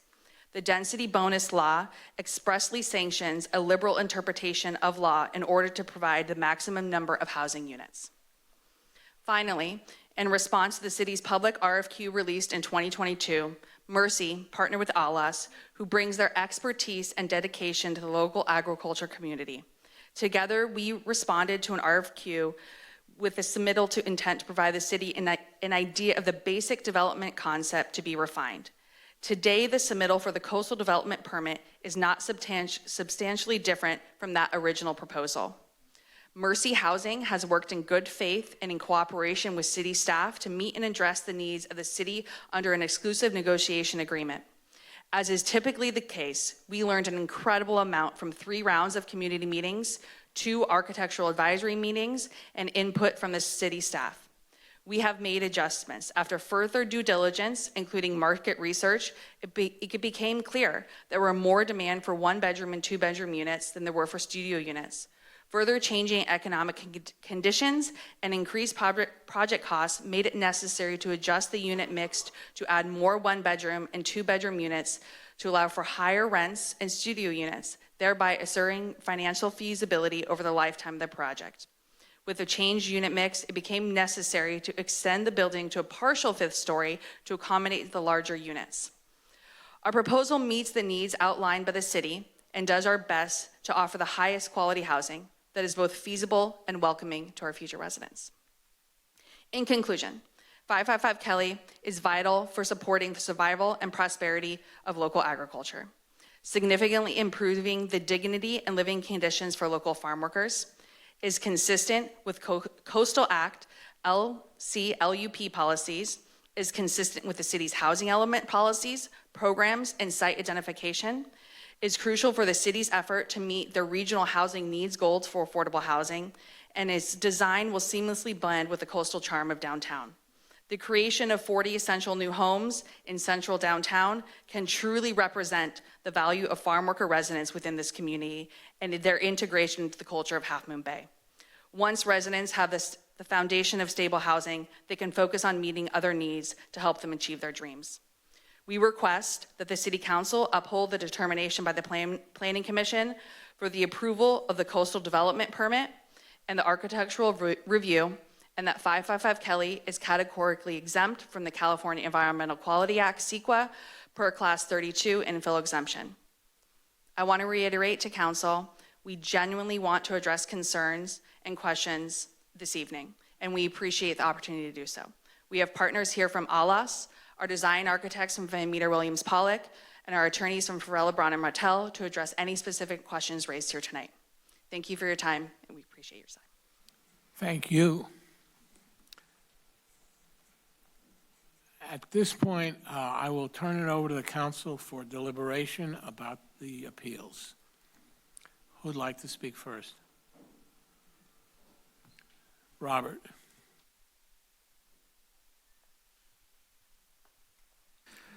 Thanks for all the speakers here. This is democracy in action. And I appreciate that you cooperated with our request not to applaud, because you could kind of feel more of the respect for each speaker in the room, right? Without the applause, whether you agreed or disagreed, it encourages more participation, so I appreciate that.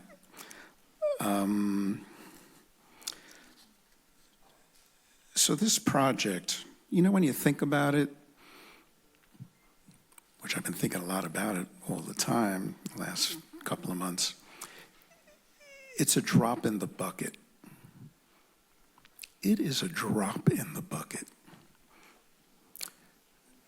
for folks who, well, I don't want to repeat everything you've already heard, but, you know, it's for, you know, neighbors who are often unseen. They don't have a voice.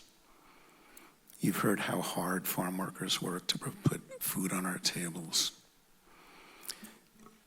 So it's a drop in the bucket to provide the dignity of quality housing for people in their senior years.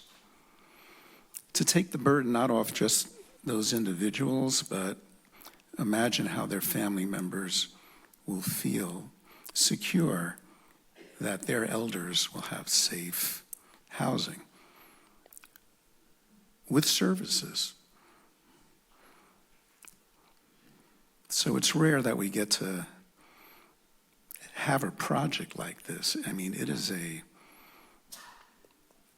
banner type project. I don't know how many projects there are like this in the entire country. So we should be proud of that if we see this project through.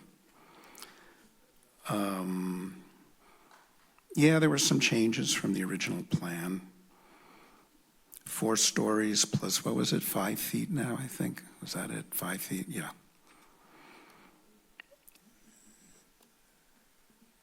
To deny something like this for 5 feet.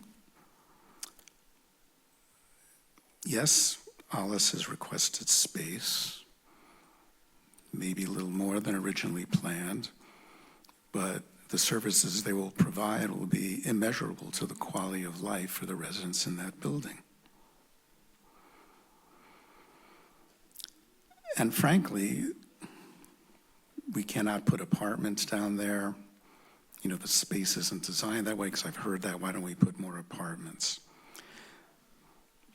We want to make sure there is enough space for people, you know, to live, have some public space on each floor. So I think that's worth an extra 5 feet on top of the 4 stories. And then we get into the parking issue, the great head count. How many people? Well, there was always a plan for 40 units, whether it was all studios, now it's a mix. So it seems to me that, and we're also hearing that a lot of these folks won't have cars. At most, I'm thinking maybe there's one car per unit, maybe a little more. So let's say, 40 units, 40 cars, a lot of people have bicycles or they'll walk. And we have 18 spaces right now. So I don't know, I'm thinking, how hard is it to figure out 22 more parking spaces somehow and account for that? Because that's what really I've heard most of the issues are here. Yeah, we have battles with Caltrans to improve that Kelly Highway 1 intersection, and we'll keep battling with them. And I don't like to use the word battle.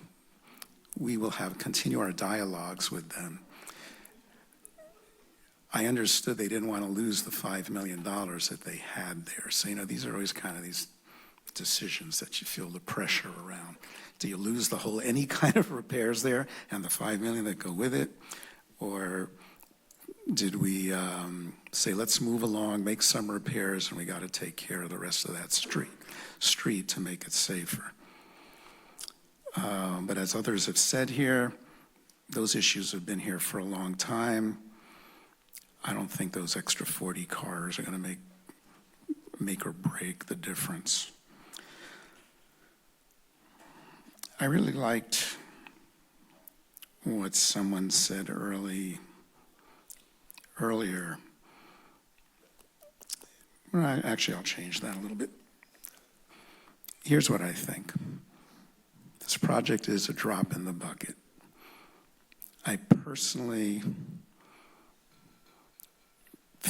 I would feel embarrassed if I didn't work to see this project through and what it means. And maybe it'll be for me, it's more of an example, a shining beam for other communities to think how this kind of project can move through.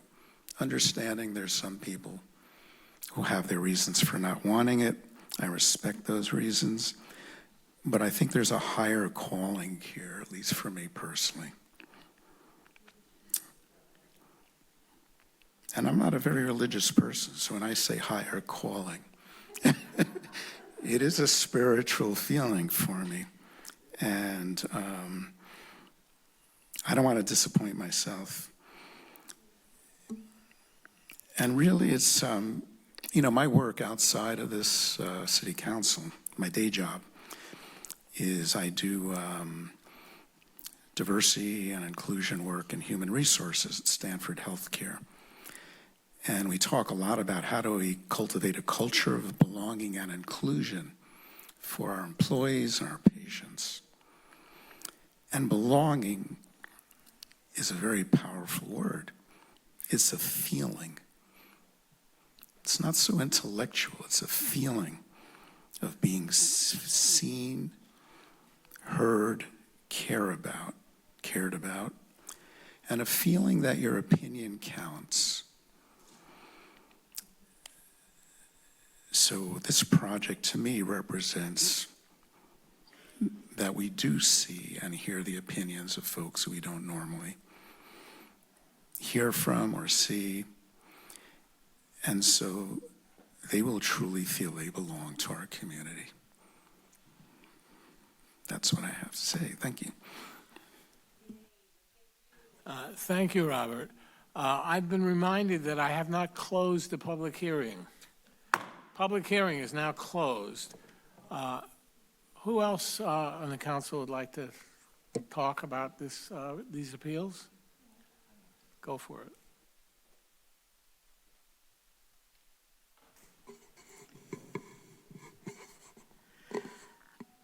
I don't remember the year that we bought 555 Kelly. I think it was 2018? 17? Okay. And my very first thought when we decided to purchase it was let's do affordable housing there. What a great thing. We have so few sites in our city that we can use for affordable housing. Here's one that we own. There'll be nothing to stop this from happening. I've been an advocate for affordable housing and an advocate for our farm worker community and our Latinx community since I've been on council. It's been my major focus. It's been where my heart is. It's been what I've cared about. It's been my passion. When I first heard about this project, I thought, well, kudos. I don't like the idea of a great big tall building there, but it's not going to stop me from being in favor of a project. 4 stories, 5 stories, I don't care. What's the difference? We're living in a time where we don't have land to build laterally. The only way we're going to be able to house more people is to go up. And that's true for all of Half Moon Bay. We're getting our first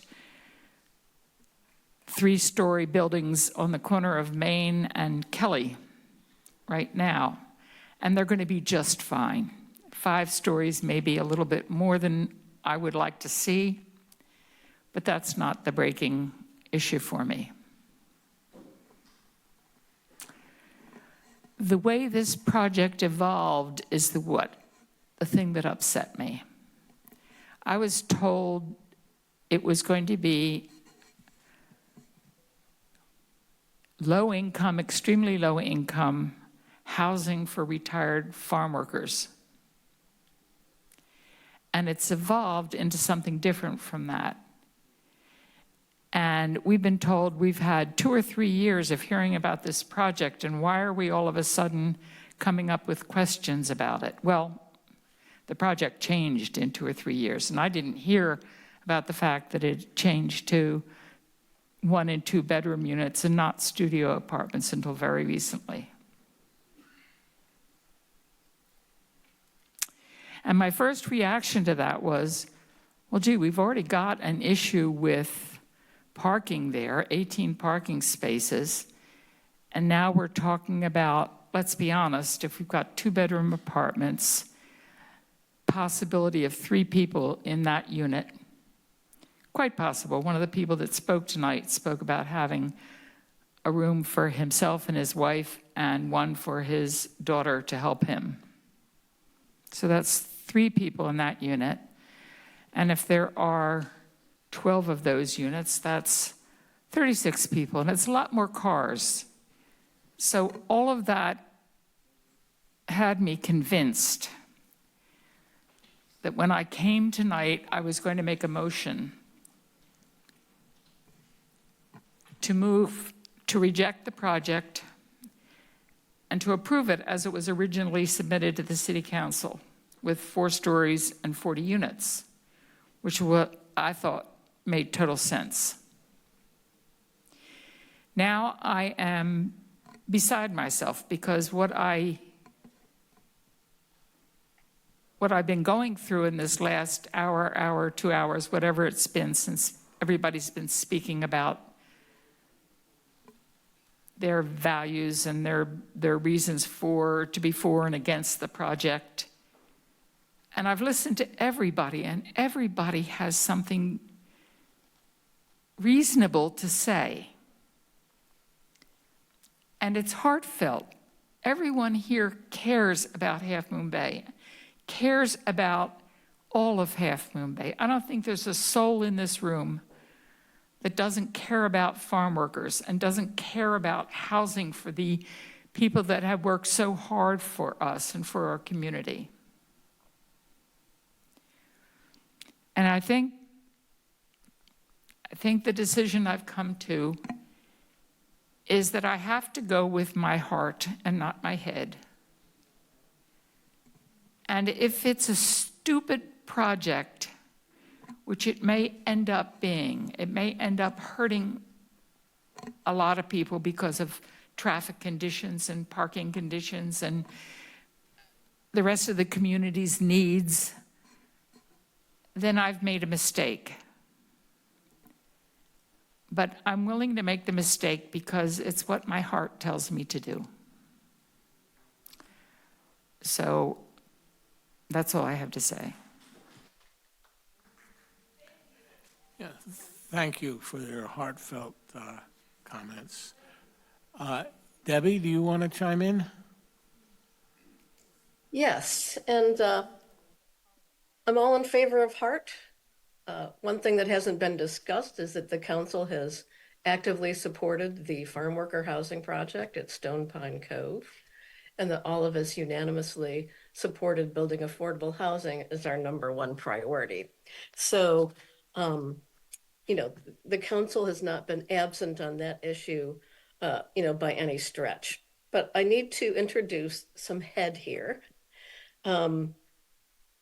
And recommend that if a majority of the council wants to deny the appeals, I would recommend that you do not use on-demand transit as the reason for doing the super density bonus.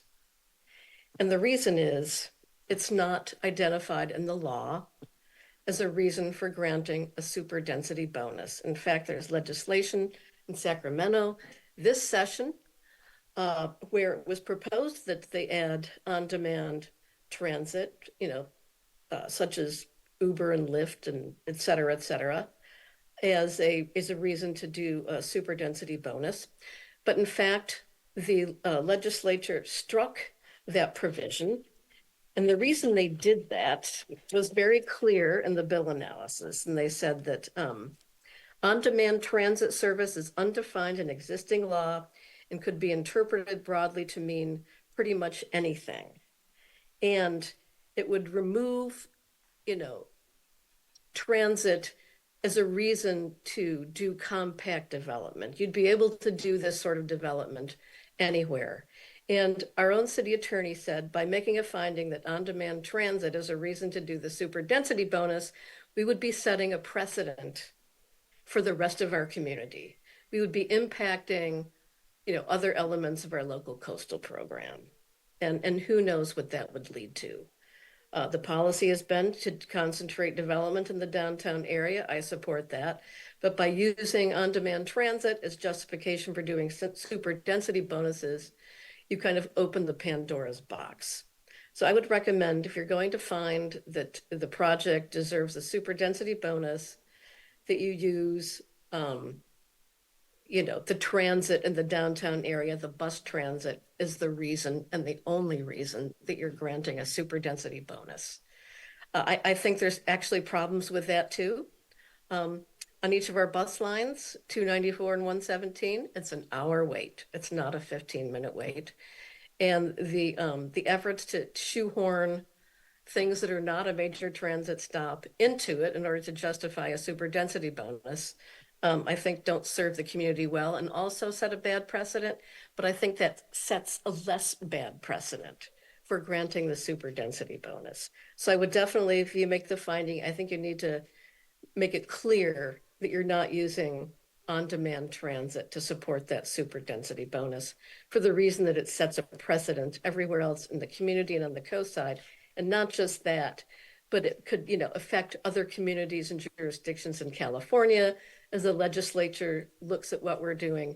And certainly the California Chamber of Commerce has been chomping at the bit to be able to use things like Uber and Lyft to justify much larger buildings everywhere, including in the coastal zone.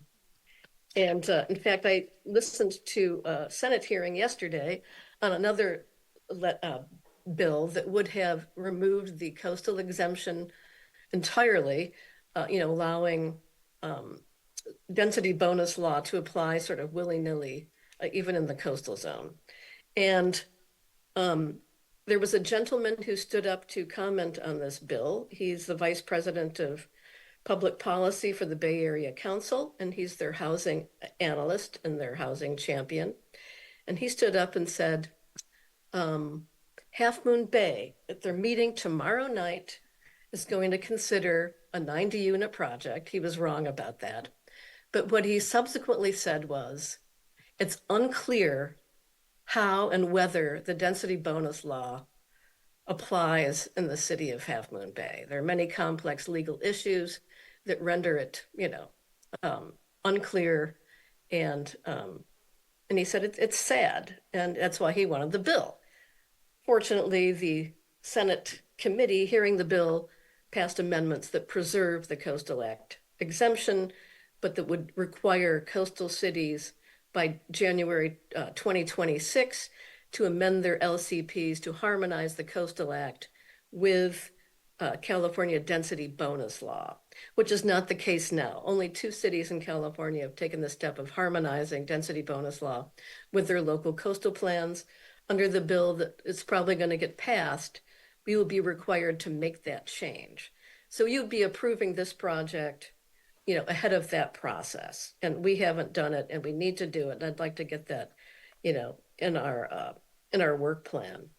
So that's the recommendation I would make. I also have recommendations on the conditions of approval. I would recommend that you, in the conditions of approval relating to parking, especially for use of the farm worker center, that you remove that condition and include only a sentence that said parking will be resolved in the lease itself, in the DDLA, because I think the condition as written is very vague and doesn't and will not produce the sort of concrete regulation over the parking on the site and the uses that I think would address the public's concerns. It's very vague, like, a law should avoid having events that conflict. We need to, I believe, require that they shall not conflict with existing events. So we need a parking plan for the uses on the site. I don't believe the conditions of approval are adequate, so I would just include a sentence instead that says that conditions on parking will be resolved as part of the lease agreement under the DDLA. I think the conditions on construction activity are inadequate. It doesn't provide the sort of detail that I think other stakeholders in the neighborhood would appreciate, like the Boys and Girls Club and the school district, on how the construction activities are going to proceed. Very vague language, and stakeholders would only get like 2 days notice for various construction activities. I don't think that's enough. So I think that we need stronger conditions of approval on construction activities. And I do agree that I think we need to require, prior to occupancy, a parking management plan for that area of downtown. I think that's something that's that wouldn't take a terribly long time. They don't have the money yet anyway that they need to commence construction. I think we need prior to occupancy, the city needs to adopt not just parking terms that would be part of the lease agreement, but, a parking plan for the rest of the area, including, street parking, nighttime parking, timed parking. I'm not talking about parking meters, but things like that. And I also think we need to make, prior to occupancy, I agree with Paul Nagengast. I think the intersection of Kelly and 1 is really important. One of the things of the density bonus law we seem to be skimming over is that, the provisions apply unless there are issues of a waiver would not generate any additional financial feasibility, or if there are safety concerns.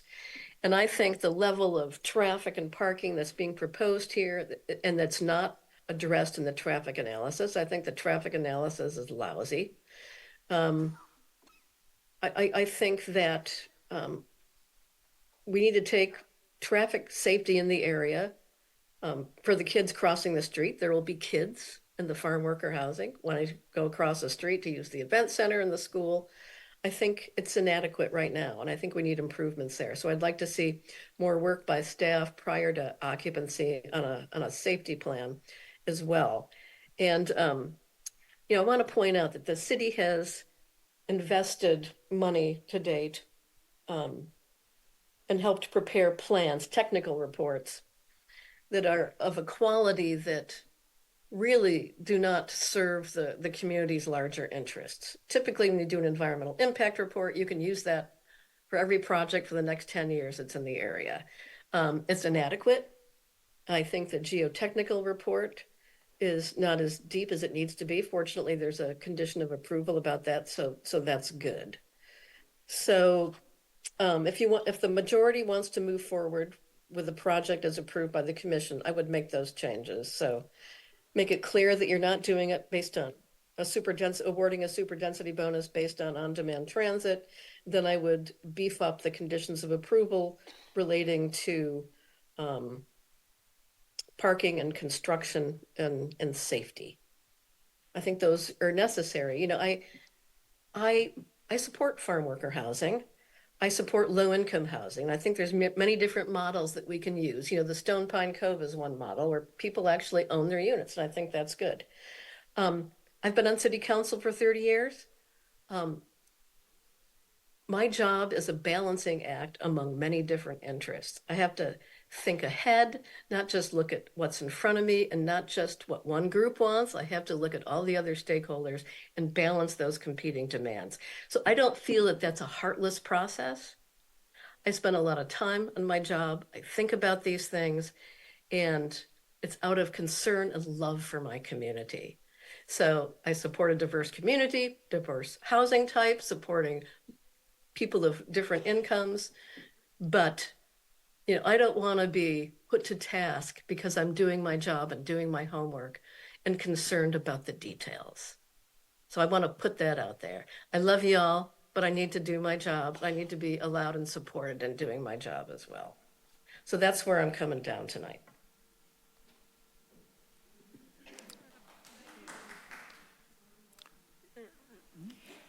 Yeah, Councilmember Ruddock. What about the idea of asking staff to process an LCP amendment for the project so that we could avoid using the superdensity bonus?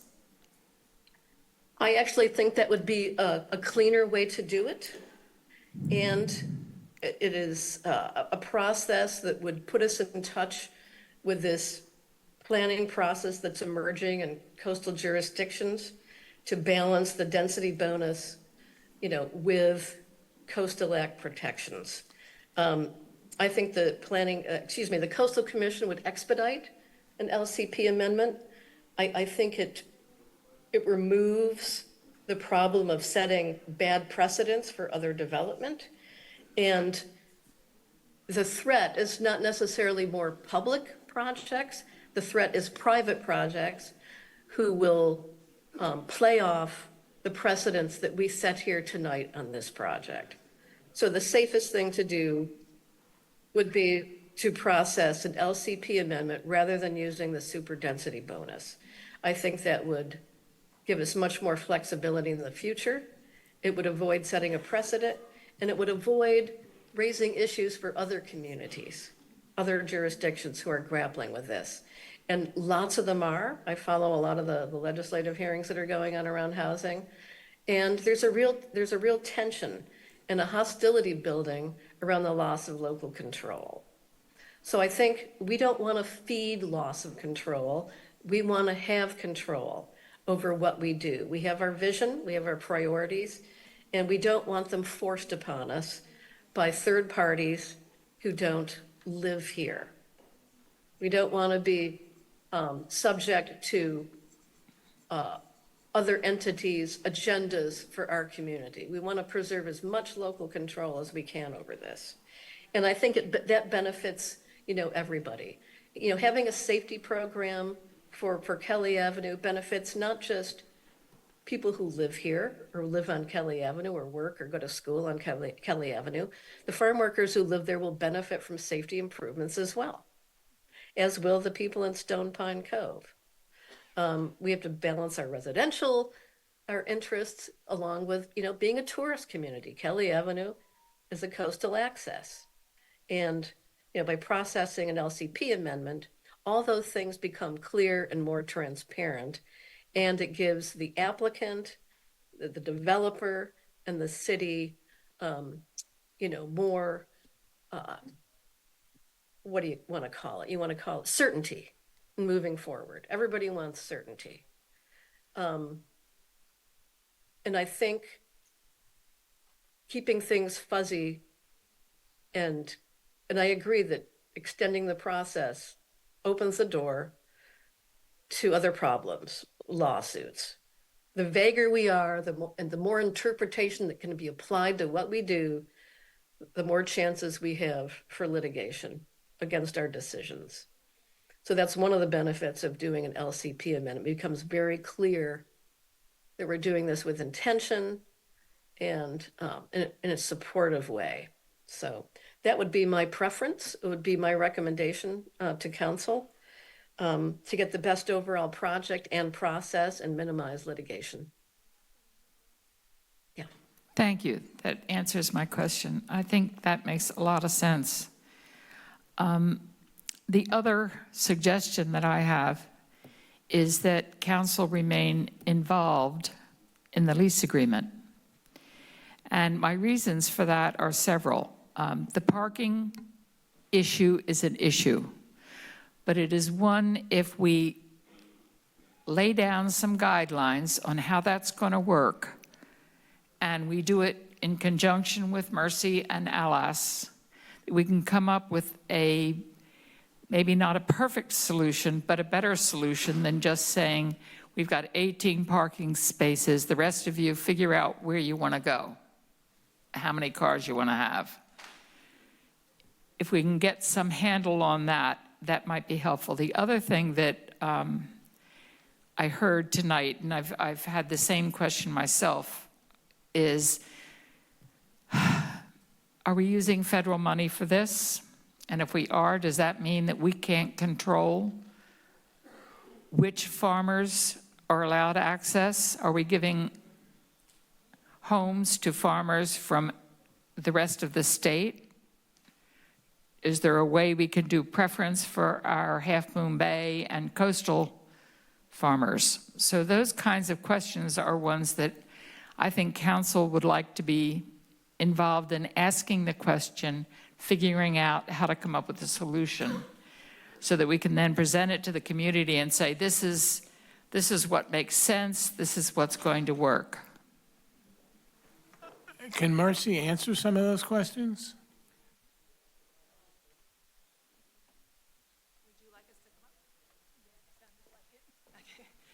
Hi again, I'm Rami. Just on that very recent question about the preference. So the conditions of approval states a preference for farm workers in Half Moon Bay and coastside area. And what one of our next steps would be is to work with an attorney who is an expert in fair housing law to make sure that we, in conjunction with the council, design a preference program that meets that policy goal, but also meets fair housing and other requirements. So there's kind of like devil in the details kinds of discussions that need to be had. And so one of the conversations that we've had internally is exactly what you just brought up, is the use of federal funds. And so what we have planned for our financing is that some of the units would have Section 8, project-based Section 8 subsidies, which are federal funds, and that there's certain requirements that the federal government has around who would be eligible for that housing, but that the rest of the units would really be not touched by those Section 8s, but really be more local and state funded, and there's a lot more flexibility on who can be eligible for those units. And so we're trying to balance all of that, but there is some value in having, we think, a mix of the Section 8 subsidies and the non-Section 8 units. in the same development. Yeah, Gavin Newsom came down very hard on Half Moon Bay and made public announcements about how we would be in trouble if we didn't pass this project. And then he cut $2 billion, $1 billion, was it? Oh, only $1 billion from his housing budget. So I wonder if Gavin Newsom might be willing to put some money up for the Half Moon Bay project. Gavin Newsom did. How much? Yes, we were able to secure an infill infrastructure grant. It was, a competition like every other state funding program, and that's about 2.7 million. I'm rounding, of course, but we were able to secure that in the most recent round this year. We actually applied last year, but just got awarded this year. And the total cost of the project is $8+ million? Of the total development? Total development cost. It's about 40. 40 million, and he put up 2 million or 3 million. I think we could ask him for a little more than that. Yes. My understanding is that there's also been an earmark, a state earmark, that has partially been dedicated to this development as well, in addition to that 2.7. Great. Thank you. Just may I ask if we would have the chance to address some of the ideas that came up in council discussion around changing the conditions of approval and the findings. When you're ready for that opportunity, we would love to be able to comment on some of those ideas. Anybody else before I chime in? No? Okay. All right. First of all, Dr. Penrose, we will be involved in the lease negotiations. We have no other choice. It's our decision. So rest assured that will be part of our duties. But not just approving it once it's been decided. I'm talking about being an active part of the negotiations. Okay, I hear you. I think you're right. I have a number of comments that I'd like to make, having listened to a lot of different influences here. I was greatly influenced by the fact that Green Foothills, which is an environmentally sensitive organization and has really worked very hard to make sure that the coast side gets its due of doing the right thing for the environment. Green Foothills came clearly in favor of this project. They understood the problems. I mean, it wasn't that they didn't know about traffic and the safety on Kelly, but they claimed, and I agree with them, that the farm worker housing should take priority. It's just important. And, as you've heard over time and time again, we can't let the perfect be the enemy of the good. So that's one thing that we should understand, that there are organizations that really care about the coast side and support this project. Another comment that you hear is that this is a lousy location. I think it's about the best location you could have. I think it's close to services. It's close to whatever transit we do have, and I'll get to that in a minute. But I think it's, when we bought that land, we didn't really know exactly what would go there, but I think we decided that this makes a lot of sense to have farm worker housing right in downtown. I've heard comments about it being a lousy gateway location, that, why would we want visitors to Half Moon Bay to suddenly see that farm worker housing is the first thing they see when they enter the downtown area? I think there's no better way to show our city's commitment to care for our agricultural heritage. Long time ago, we have had very little progressive actions to help our farm workers. They are the backbone of this community. And to have that statement right out there, right next to the Ted Adcock Center, I think makes a statement that shows our concern for our agricultural heritage. I've heard comments that the Resource Center is a la empire building. If that's an empire, I want to be part of it. I really think that they care about the Latino community, the farm worker community, the senior farm worker community, and that's an organization that we, as the City Council, have contributed as much as we could to, because we think it's really what the coast-side should be doing for our farm workers and Latino population. I've heard that Mercy is not a very good partner to have be part of your management. Tell that to the people who work on or live in the senior housing on Main Street. Mercy is about the best affordable housing proponent. I've heard that the process was not transparent. From my point of view, the process was transparent. I was always aware of the change to the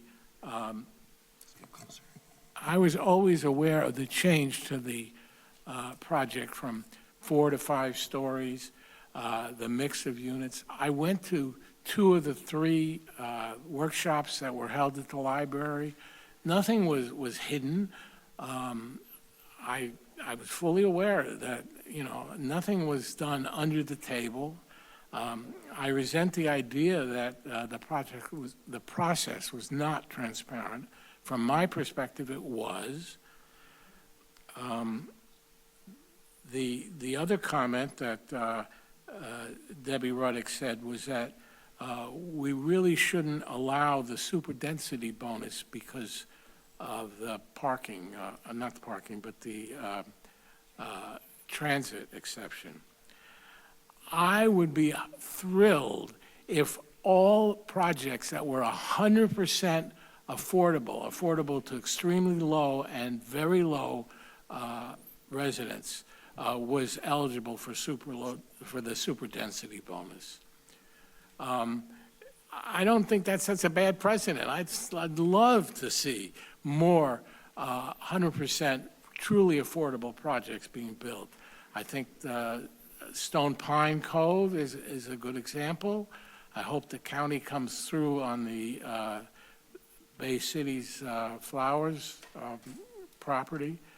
But I'm not concerned that we're setting a bad precedent about the superdensity bonus.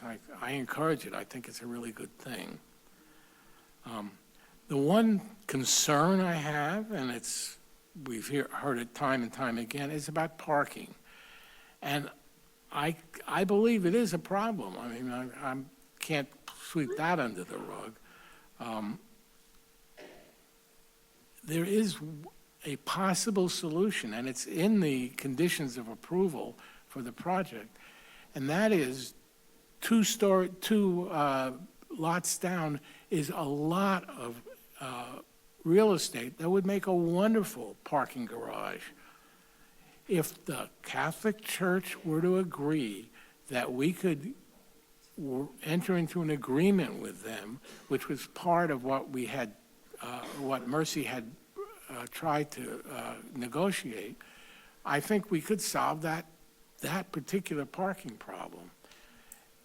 If people are waiting for a comprehensive downtown parking solution, they're going to be waiting for a while, and I don't think this project can wait for a while. So anything we could do to encourage cooperation with the church, I think would be an ideal thing. So that pretty much concludes my understanding of this project. And if nobody else has any suggestions, I'd entertain a motion. No, that's not appropriate. What? Okay. No. Public comment has been closed. Oh, it is? Oh, I believe it's one of the appellants who wants to speak. So the public hearing is closed, so if you are reopening the public, I mean, you have the discretion to reopen the public hearing, but then it would be opened for further comment. there's been 3 planning commission hearings. We've been spending over 3 hours already. I don't think we need any more public comment at this point. Yeah, go ahead. Catherine, I want to ask you a clarification question regarding the precedent of granting a superdensity bonus in part on the on-demand transit, but not entirely. There's other components to arguing for the superdensity bonus. So I just want to have a clear understanding, because I agree with Harvey that in the context of having low-income housing projects, 100%. That 100%, that's great. But that's my question. By including, just to address Councilmember Ruddock's concern, by including in part the on-demand transit for this particular project, which is 100% low income, does that open up a precedent for private developers to put, whatever they want up? That's because I was a little confused on that point. So superdensity bonus law, as noted by the Vice Mayor, only applies to 100% affordable projects. So in terms of a precedent, it would only be a precedent so insofar as additional 100% affordable projects are proposed. Does that answer your question? That so answers my question. So my position on that is you're not going to have hordes of private developers coming in, spending $40 million on a project that they can't charge going rates on housing. That's not that's not going to happen. Because that's come up a few times, a concern. Oh, it's going to be 4.5 stories or 5 stories. There's going to be upcroppings of all these buildings. No, private developers are not interested in low-income housing because they're not going to spend $40 million and get a return on investment for that kind of project. That's why we invite nonprofit housing developers here, and was something that I strongly advocated for from this. If we're going to do any housing here, let's bring in the nonprofit, because they do have a mix of funding, everything from grants to government funding. It's a very interesting, and they've built incredible housing here, housing that's lasted years. It's been good quality. There's always issues, during flooding that you can't account for, where, we had to work with on-site management. But generally, it's been terrific here. So yeah, with that in mind, I would not worry about including the on-demand transit. The idea is that the law will be interpreted as liberally as possible to promote 100% affordable housing. So, yeah, I'm not as concerned, If someone wants to sue on that, we'll see what happens, but I'm pretty comfortable going forward with that. The thing about the LCP amendment, I don't know how much time something like that takes. I would just be nervous about delaying anything too much, because all the delays, that's when we lose funding, which we've already had that situation, and hopefully we might get the funding back. And yeah, yes, and just for public knowledge, this term DDLAs, it's really just another word for the terms of a lease. Probably everyone in this room has at some time rented, starting out, getting out of college. You rented an apartment and you had a lease. And there are a lot of conditions in those leases about how many people you can have in the unit, about pets, a lot of stuff. So I agree that we should stay involved with the DDLA process because the city is the landlord here, granting a lease. We still own the building in that sense. So, yeah, and that's where we will have as many quickly scheduled meetings as necessary to bang that out with mercy. That's just, the reason sometimes things takes time is because we only meet once every 2 weeks. But now we're getting used to having a little bit of more meetings when we need to get it done. So we'll get it done. Great, but thank you for clarifying that for me, Catherine. Oh. Anyone else on council want to deliberate? Was there another question for me? No. I was just thanking you for clarifying you're that. That was very helpful. Appreciate it. If no one else has anything to add, I entertain an motion.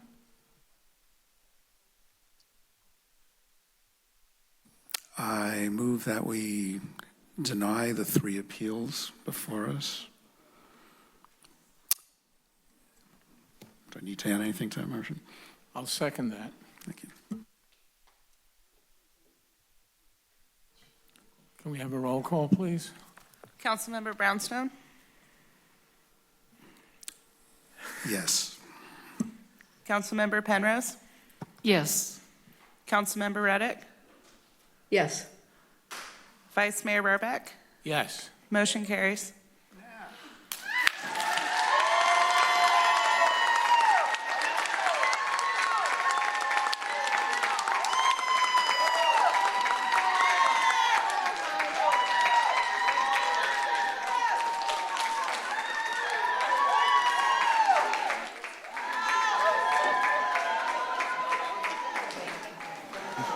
There's an additional motion. I would like, please be quiet. This meeting is still in session. Please be quiet. We have not adjourned yet. Councilmember Penrose has another motion. Yes, I would like to move that we approve a council subcommittee to enter into the negotiations with the applicants on the lease agreement. And I would like that to be Deborah Ruddock and myself.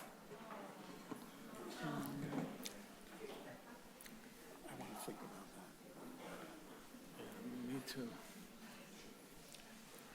Do we need a motion? No, if she gets no second, it's done. Should we let?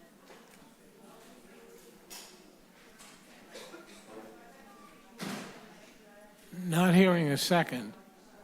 I understand that Councilmember Reddick is no longer online. Okay, she's not here. Oh, she's back. Hold on. Councilmember Ruddock, I made a motion that we form. I second your motion. Thank you.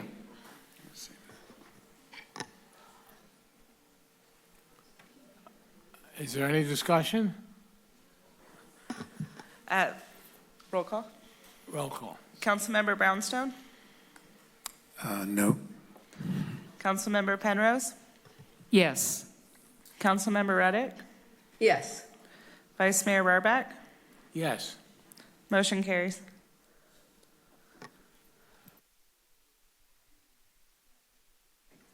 Anybody else have anything else to add? This meeting is adjourned.